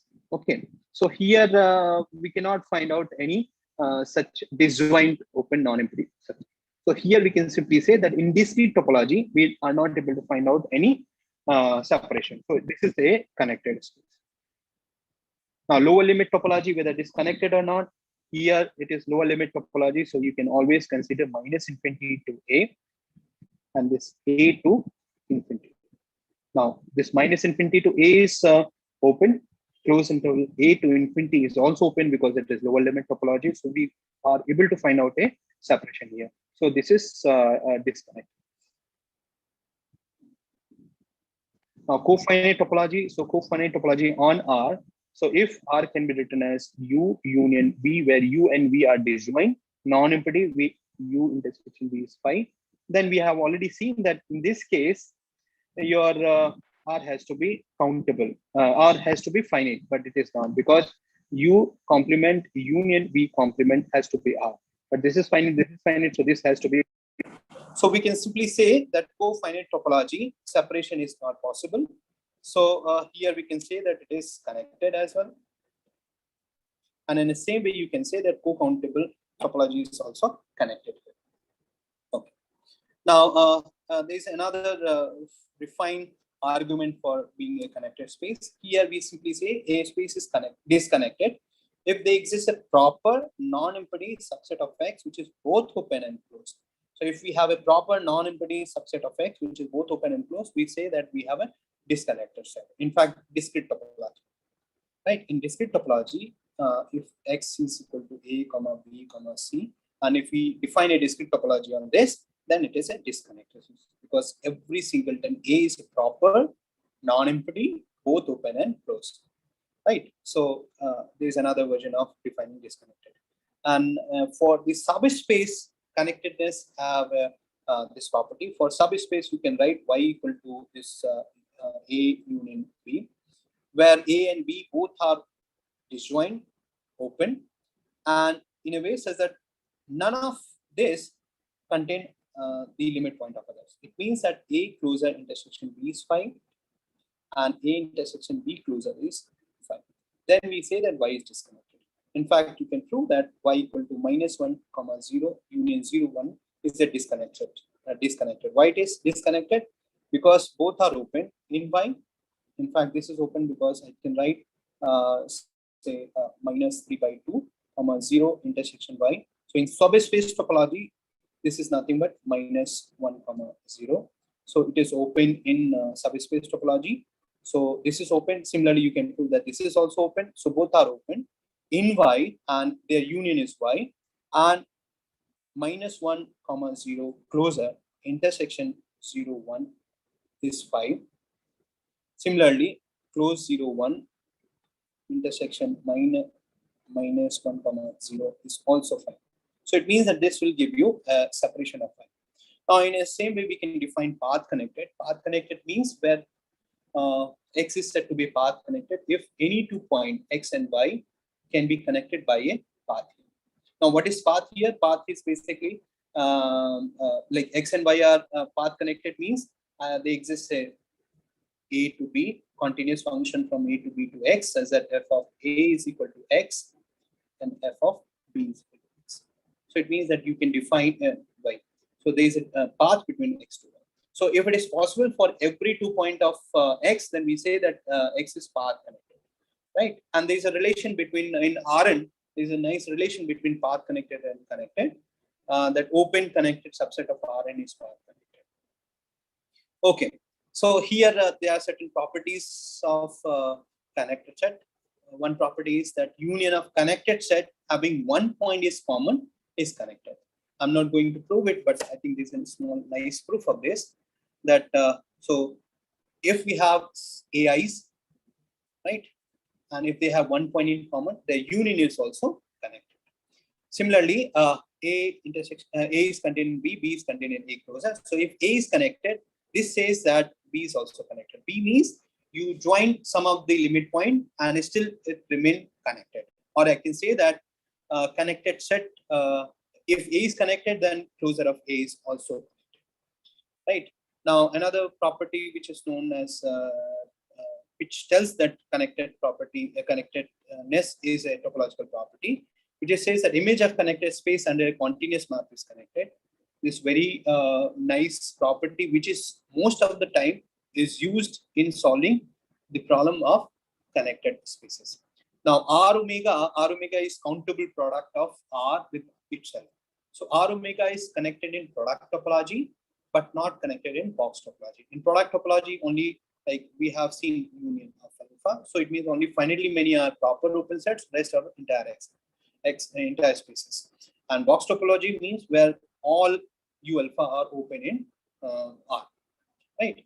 And in R, intervals and open rays are connected. So these are some important properties of connected sets. Okay, now let us, based on these properties, now try to see whether we can solve certain example or not. So this is the example came in CSIR 2020 November. So this says that consider the subset of R defined as follows. A is basically it is R2. Sub xy belongs to R cross R, says that it is x minus 1, x minus 2, y minus 3, y plus 4 is equal to 0. So basically, xy is a solution of this column, basically. Then, which of the following statement is true? A is connected, is compact, is closed, is dense. In fact, I have not discussed compact yet, but we'll see that why it is not compact. I think you can take help of this matrix space properties. Okay, it is similar to that only.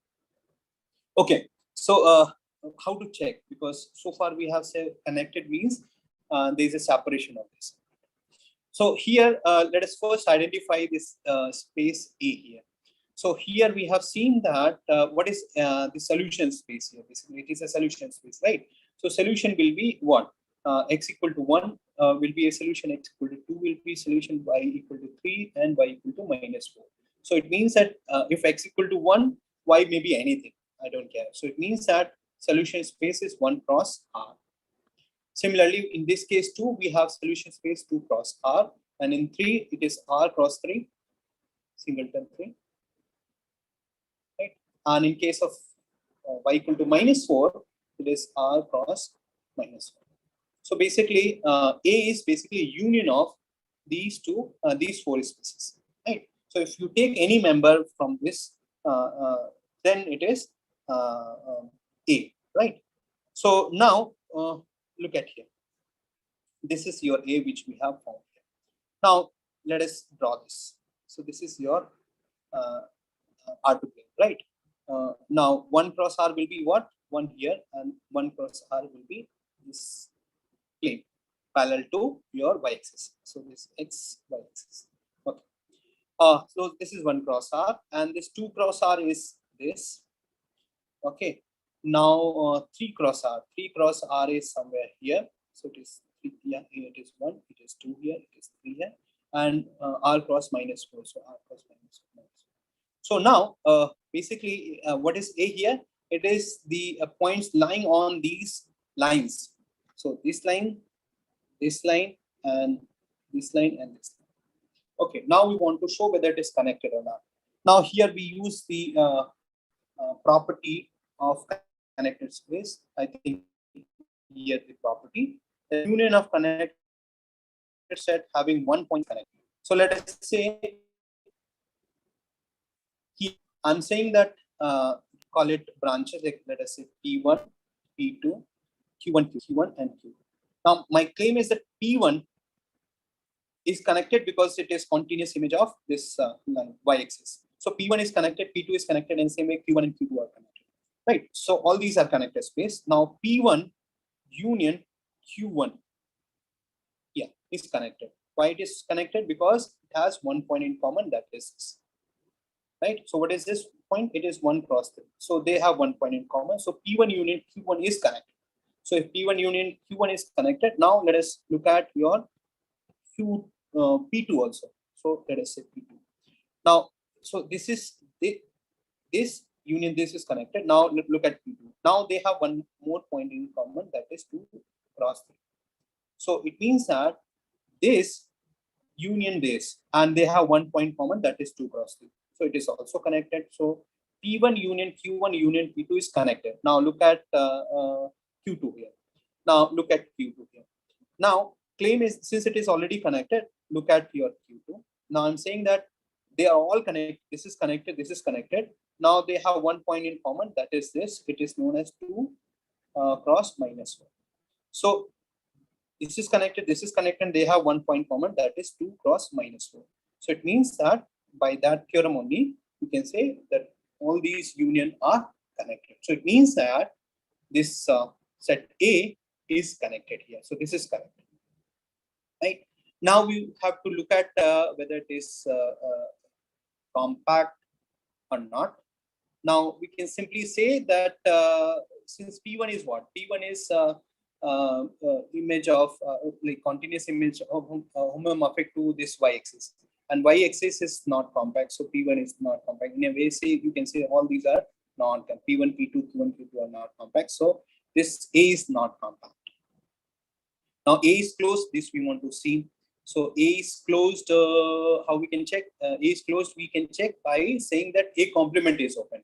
So what is a, so this point is not, basically it is in complement, right? So I can always draw a ball around this, which does not intersect this. So it means that if we take any point other than A, means if we take any point in A complement, I can always draw a ball which contain in A complement. So we can say that A is closed as well.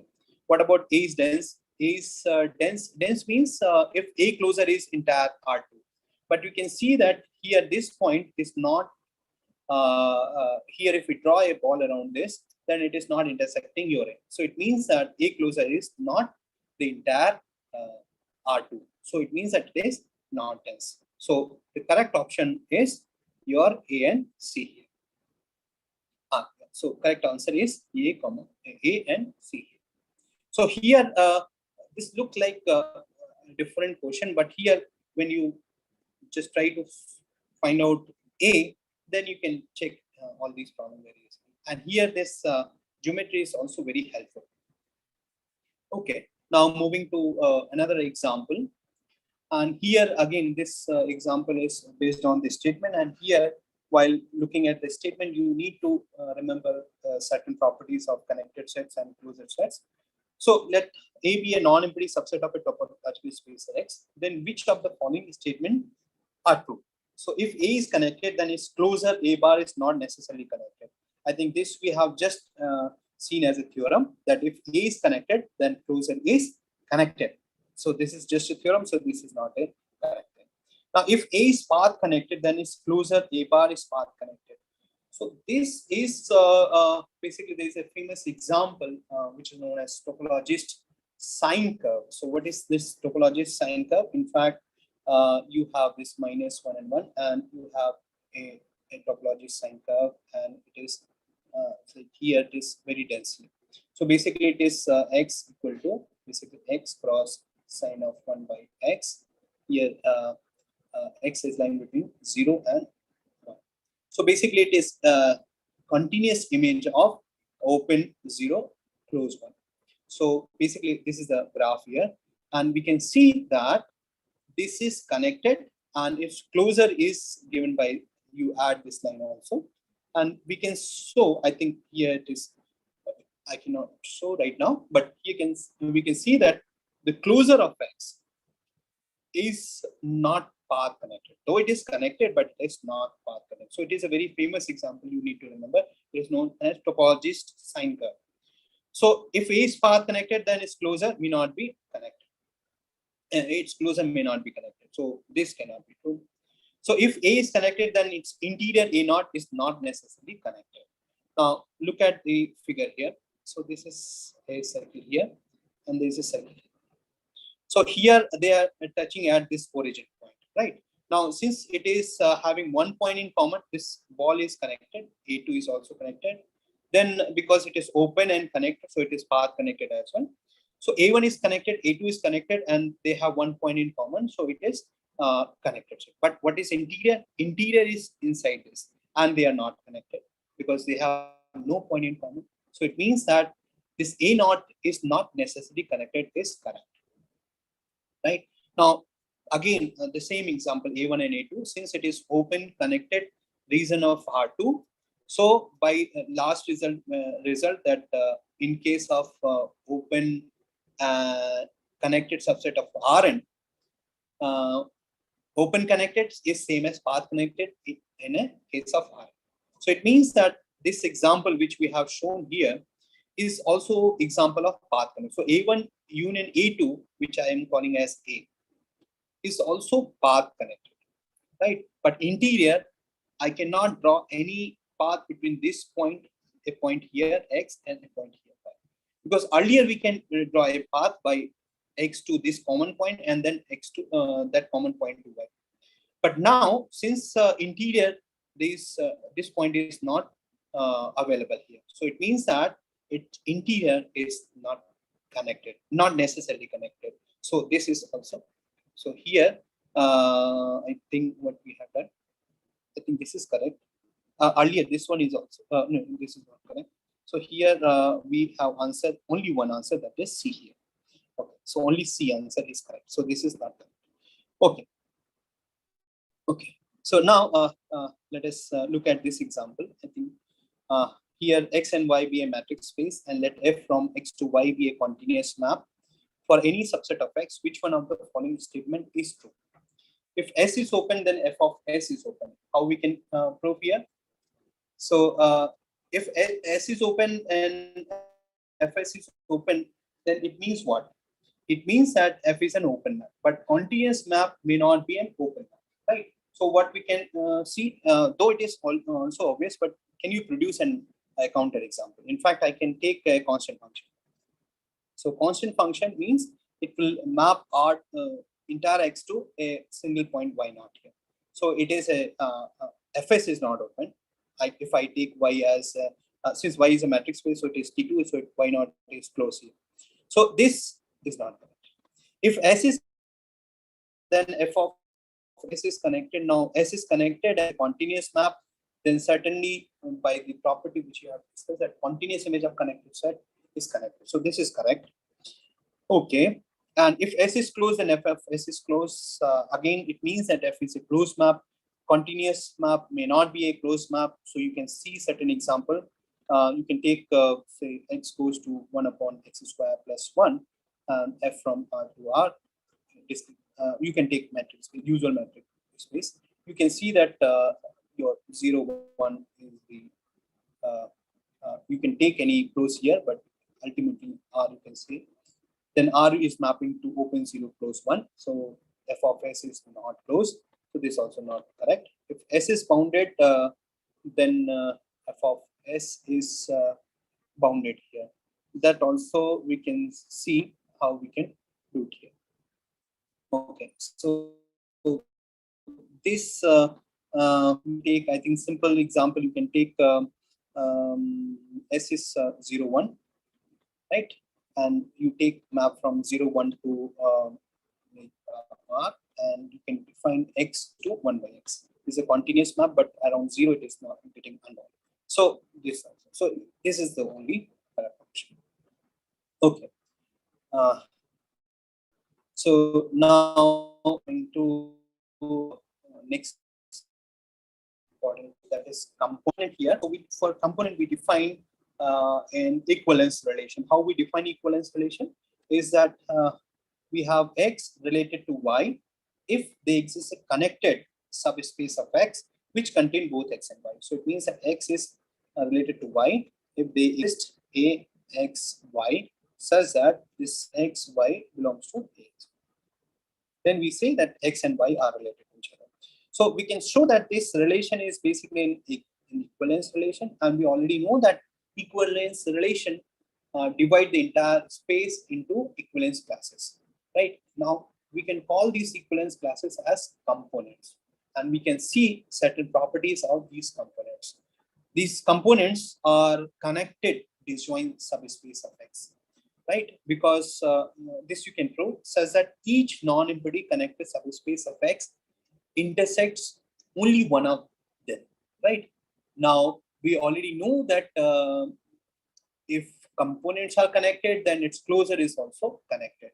Right, and equivalence classes are the maximum classes. So here it means that closure will also contain in that component. So it means that components are closures, right? And in the same way as we are defining the component, we can define the path component as well. So here we need to define a relation in a different way. So we can say that X is related to Y if they exist a path connected subset of X here says that X, Y belongs to X. Right. So the only thing is in the requirement of connected is replaced by the path connectedness. So in the same way as we have defined the equivalence classes for connectedness, we can also define the equivalence classes corresponding to this relation. And then equivalence classes are called path components. So path components, but these are not necessarily closed. Just remember the example of topologist sine curve, right? The topologist sine curve is basically path connected, but closure is not path connected. So we can say that path components are not necessarily closed, but components are always closed. Okay. So here this property is quite useful, that components of X are disjoint connected subspace of X. I have given one problem based on this in a second. Okay. Now coming to compact spaces. So a space X is said to be compact if every open covering of X contains a finite subcovering, right? So this is a definition. By the way, in topology, everything depends on the definition property, because here topology may be defined in a very different way. But if you focus on properties, you can discuss several problems. Okay, so be specific to the definition. So here we can say that every closed subspace of compact space is compact. These are properties of compact spaces. Every compact subspace of a Hausdorff space is closed, right? But the converse is not true, right? We can take a finite set with fixed point topology, right? It is a compact, but every subset of finite subset of a fixed point topology is compact, but it is not closed. It is basically open because it contains that fixed point. Okay. You can create example like that. The image of a compact space under a continuous is compact. Right, and there is one more important property which is listed here, which is sometimes useful, and it is also used as a creating some kind of a counter example. So f from x to y be a bijective continuous map. If x is compact and y is Hausdorff, then f is homomorphism. In fact, here we can prove that by saying that x is compact and y is Hausdorff, f is a closed map. How it is so? You take f from x to y. Let me prove it. You take say your S closed here, right? Now F inverse S will be what? It is closed in X, yes, because F is a continuous map, right? So F inverse S is closed in X, but X is Hausdorff, X is compact. So X is compact and it is closed subset, so it means F inverse S is compact as well, right? Now, so it means that just a minute. No, we have to show the other way around. We need to show that it is closed map, not this. So let me just quickly. So here I have to show, let us say that you have S, a subset of X, which is closed. Right, now it is closed, then closed subset of X, X is compact, so this is compact as well. And F is continuous, it means that F of S is compact.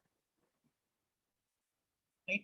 And we already know that compact subspace of Y, where Y is what? Hausdorff, then F of S is also closed. I think this is the property, that every compact subspace of Hausdorff space is closed. So F of S is closed. So it means that here F is a closed map as well. So F is bijective, F is continuous, and F is closed. So it means that F is homomorphism. This is also very important, which is needed. Is one of the exercise given. And one of a problem we are going to discuss. So every closed interval of R is compact. Now here we have certain properties which is known as FIP, that if it is having X is compact if and only if for every collection of closed set having FIP have total intersection non-empty.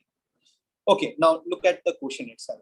Okay, now here we have X from 0, 1, X is not equal to 1 by n, and we want to show whether it is connected or not. Just a minute. Let me first show this and then I will come to this. Okay, so here this is what we have, a non-empty set, and T1 and T2 are two topologies, such that T2 is contained in T1. Now we want to show under what condition T1 is equal to T2, right? So let us look at this. Xt1 is compact and T1 is Hausdorff, right? But this doesn't say anything about T2 here. So we are not getting any information about T2 here. What we need to show is that T1 is contained in T2, right? But here, by saying that T1 is compact does not mean anything here, and T1 is Hausdorff, we cannot do anything. So here enough information is not given here. Now Xt1 is compact and T2 is Hausdorff. Now this is the I think theorem which we have discussed earlier. So now we define identity map from xt1 to xt2, right? T1 is compact and T2 is. So here, what we need to show here, you take any element here. So here we can say that in this case, when identity is a continuous map, why it is continuous map? You take any B here open, right? So since it is identity map, so inverse image of B is going to be B here. But I think what is given here, T2 is already given as T1. So all the open set in T2 is already open in T1. So it is open in T1 as well. Right? So it means that identity map is continuous from xt1 to xt2. Right?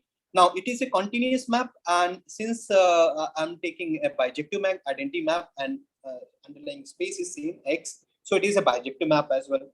Now we have seen that if domain space is compact and the codomain or range space is Hausdorff, then we have already shown that this map is also a closed map. It means that it is a homeomorphism.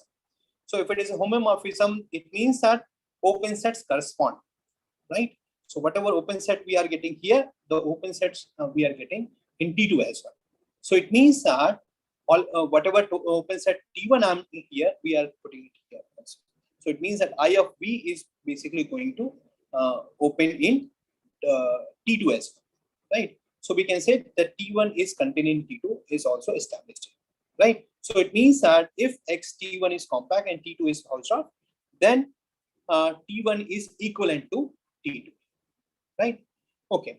Now the connected components of both xt1 and xt2 are same, but here this is not enough information to show about the open sets of T1 and T2. Connected components are based on that relation and the connected sets of the topologies. Okay, so here we cannot get any information. In fact, we can create a example for the same. Now look at the D here. What is D here? For any subset A of X, the closure of A in xt2. So let us call this closure of A in xt2 as A closure and T2 is contained in the closure of A. This is contained in closure of A in T1. So it is given here. So if we have any subset A of X, the closure of A in xt2 is contained in the closure of A in xt1. So this information is given here. What else we can get? So let us take the complement here, right? So if we take A bar T1 complement, which is sitting here in A bar T2 complement, right? Now A bar T1 is basically what? It is closed set. Complement is going to be open, call it U, and U open in T1, right? Now what this is also closed set, but complement is open, so it is going to be U open in, let us call it V open in T2. So it means that if it is open in T1, it is open in T2 as well. So we can say that all the open set in T1 is open set in T2, right? So we can say that here T, it means that T1 is contained in T2. So you take any open set in T1, you can show that it is also open in T2. Why it is so? You take this is open in T2, right? You take any element here, X. Since it is open in T2, there exists a basis element which contain X and contain inside that. But we already have this, so it means that this X is already contained here. So we can say that Bx is contained in this also. So we can say that this set is open in T2 as well. So we can say that T1 is contained in T2.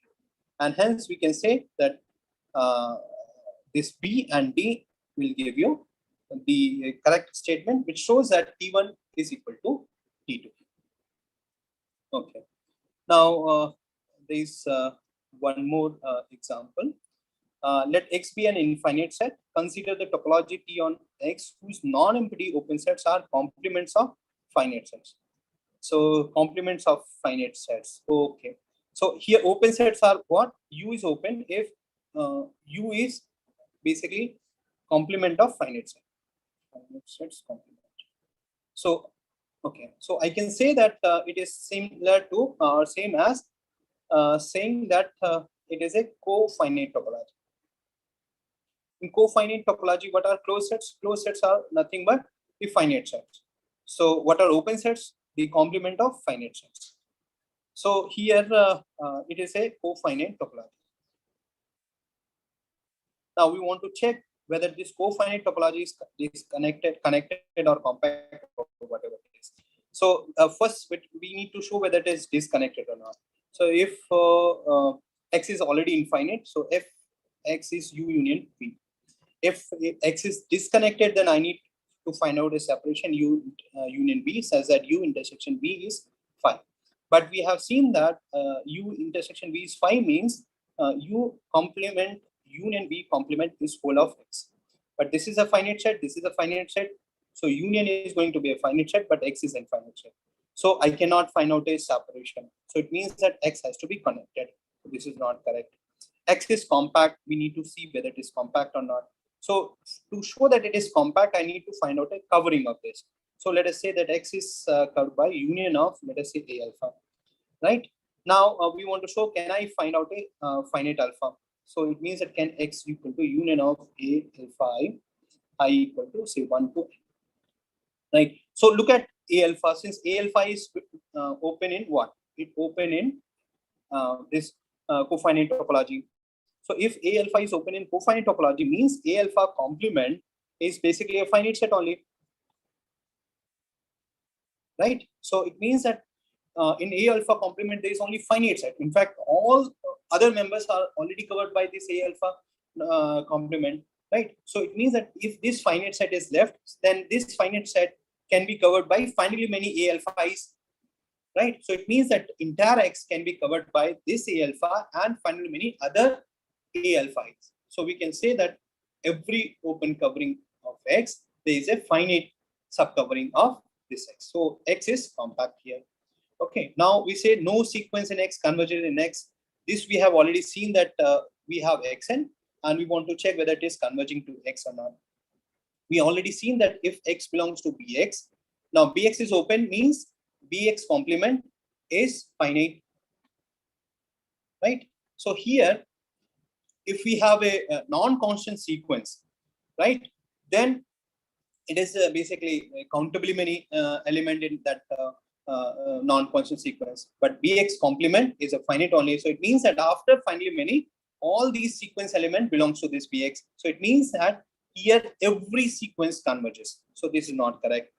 So that no sequence in X converges in X is not correct. Next is every sequence in X converges to a unique point.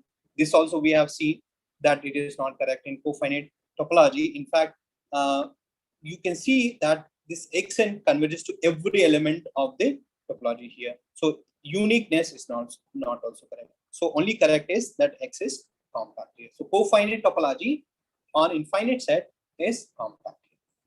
Okay. Okay. So answer is B here. Okay.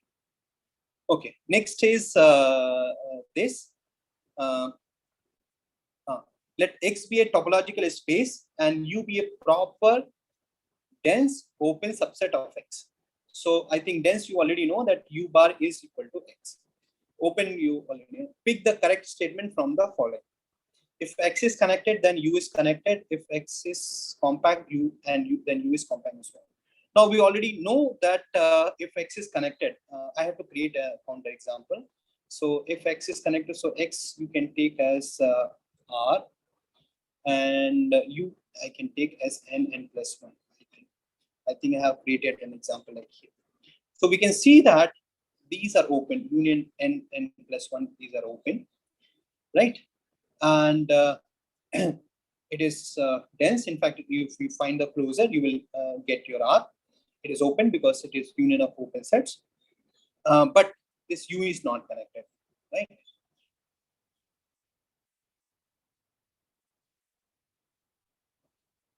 Okay.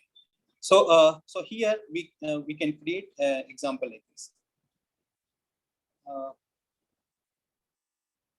Okay.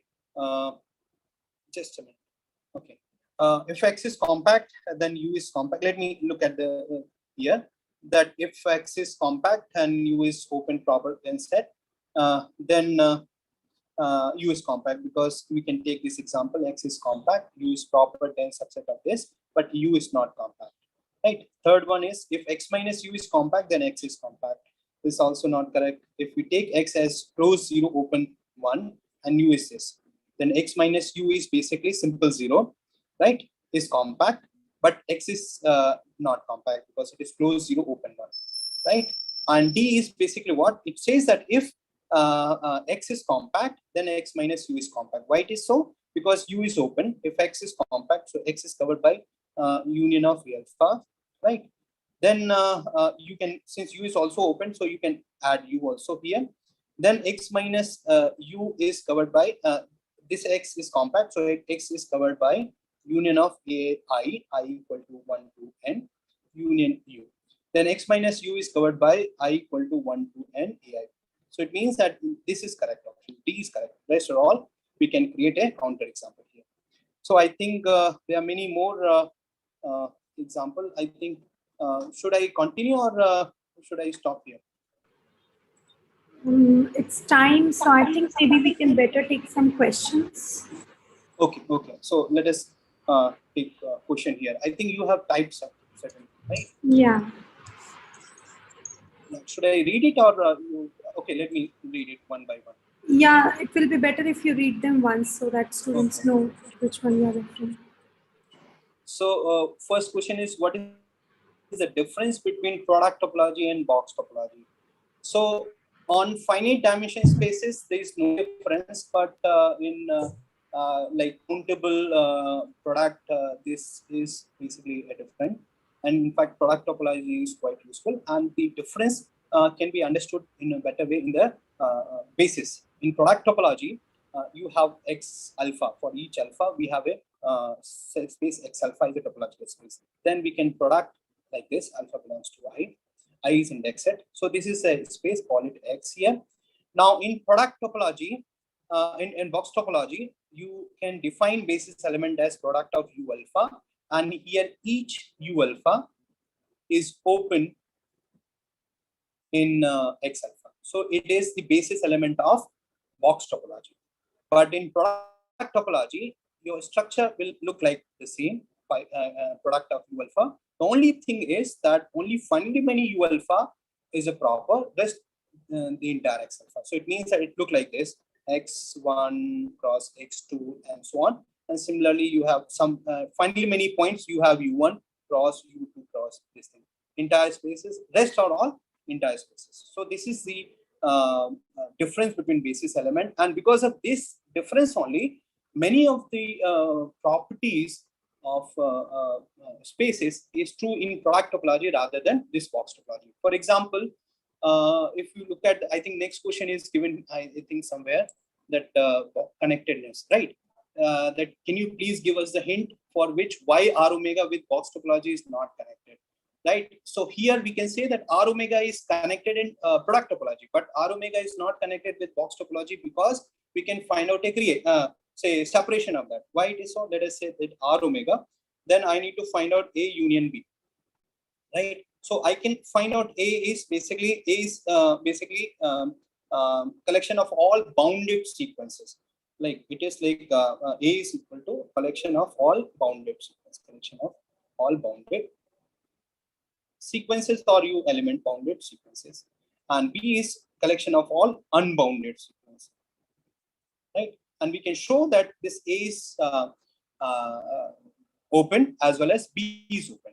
So we can say that R omega can be written as A union B. Both A and B are open in box topology, and both are disjoint because bounded sequence and unbounded sequence are separate. So we can have a separation of R omega in box topology, right? So to show that A is open, that is very much depend on the open set which we are, basis element which we are taking. So in box topology, you can show that, yeah. So if you take any element, you can always show that that element is an interior point of this, right? So do I need to tell more, or I think it is okay? I think only thing you have to show that A and B are both open. Separation I have given. Is it okay? Okay, next is if y has indiscrete topology, then y other than constant function on indiscrete space will not be a continuous function. No, I'm saying that this example is certainly different thing. It says that the compulsion, I think I have written somewhere here. Okay. I think here. So it says that if f from x to y is continuous, then must be. So must be means, of course, it is possible that if y has indiscrete topology, then y other than constant function on indiscrete space will not be a continuous. No, it may be, but I'm saying that here the compulsion is asked. So I'm saying that x, if x is a 1-point set, okay, we can find out a continuous map, but the compulsion of having a continuous map is not that x has to be a 1-point set. X may be any infinite set, still we can have a continuous map. So compulsion that x must be a 1-point set is not correct, right? I'm not saying that it cannot be defined. It can be defined, but compulsion is not there. Is it okay? Any other doubt we have?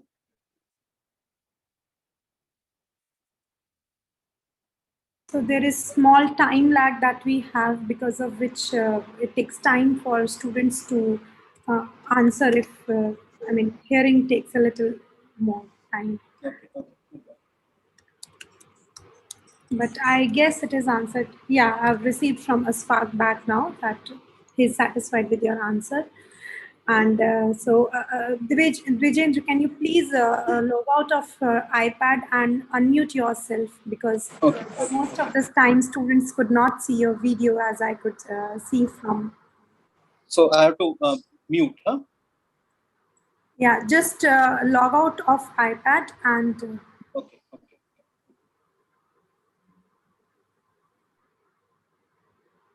Right, so that students are familiar with their speaker to whom they are listening, just for that purpose.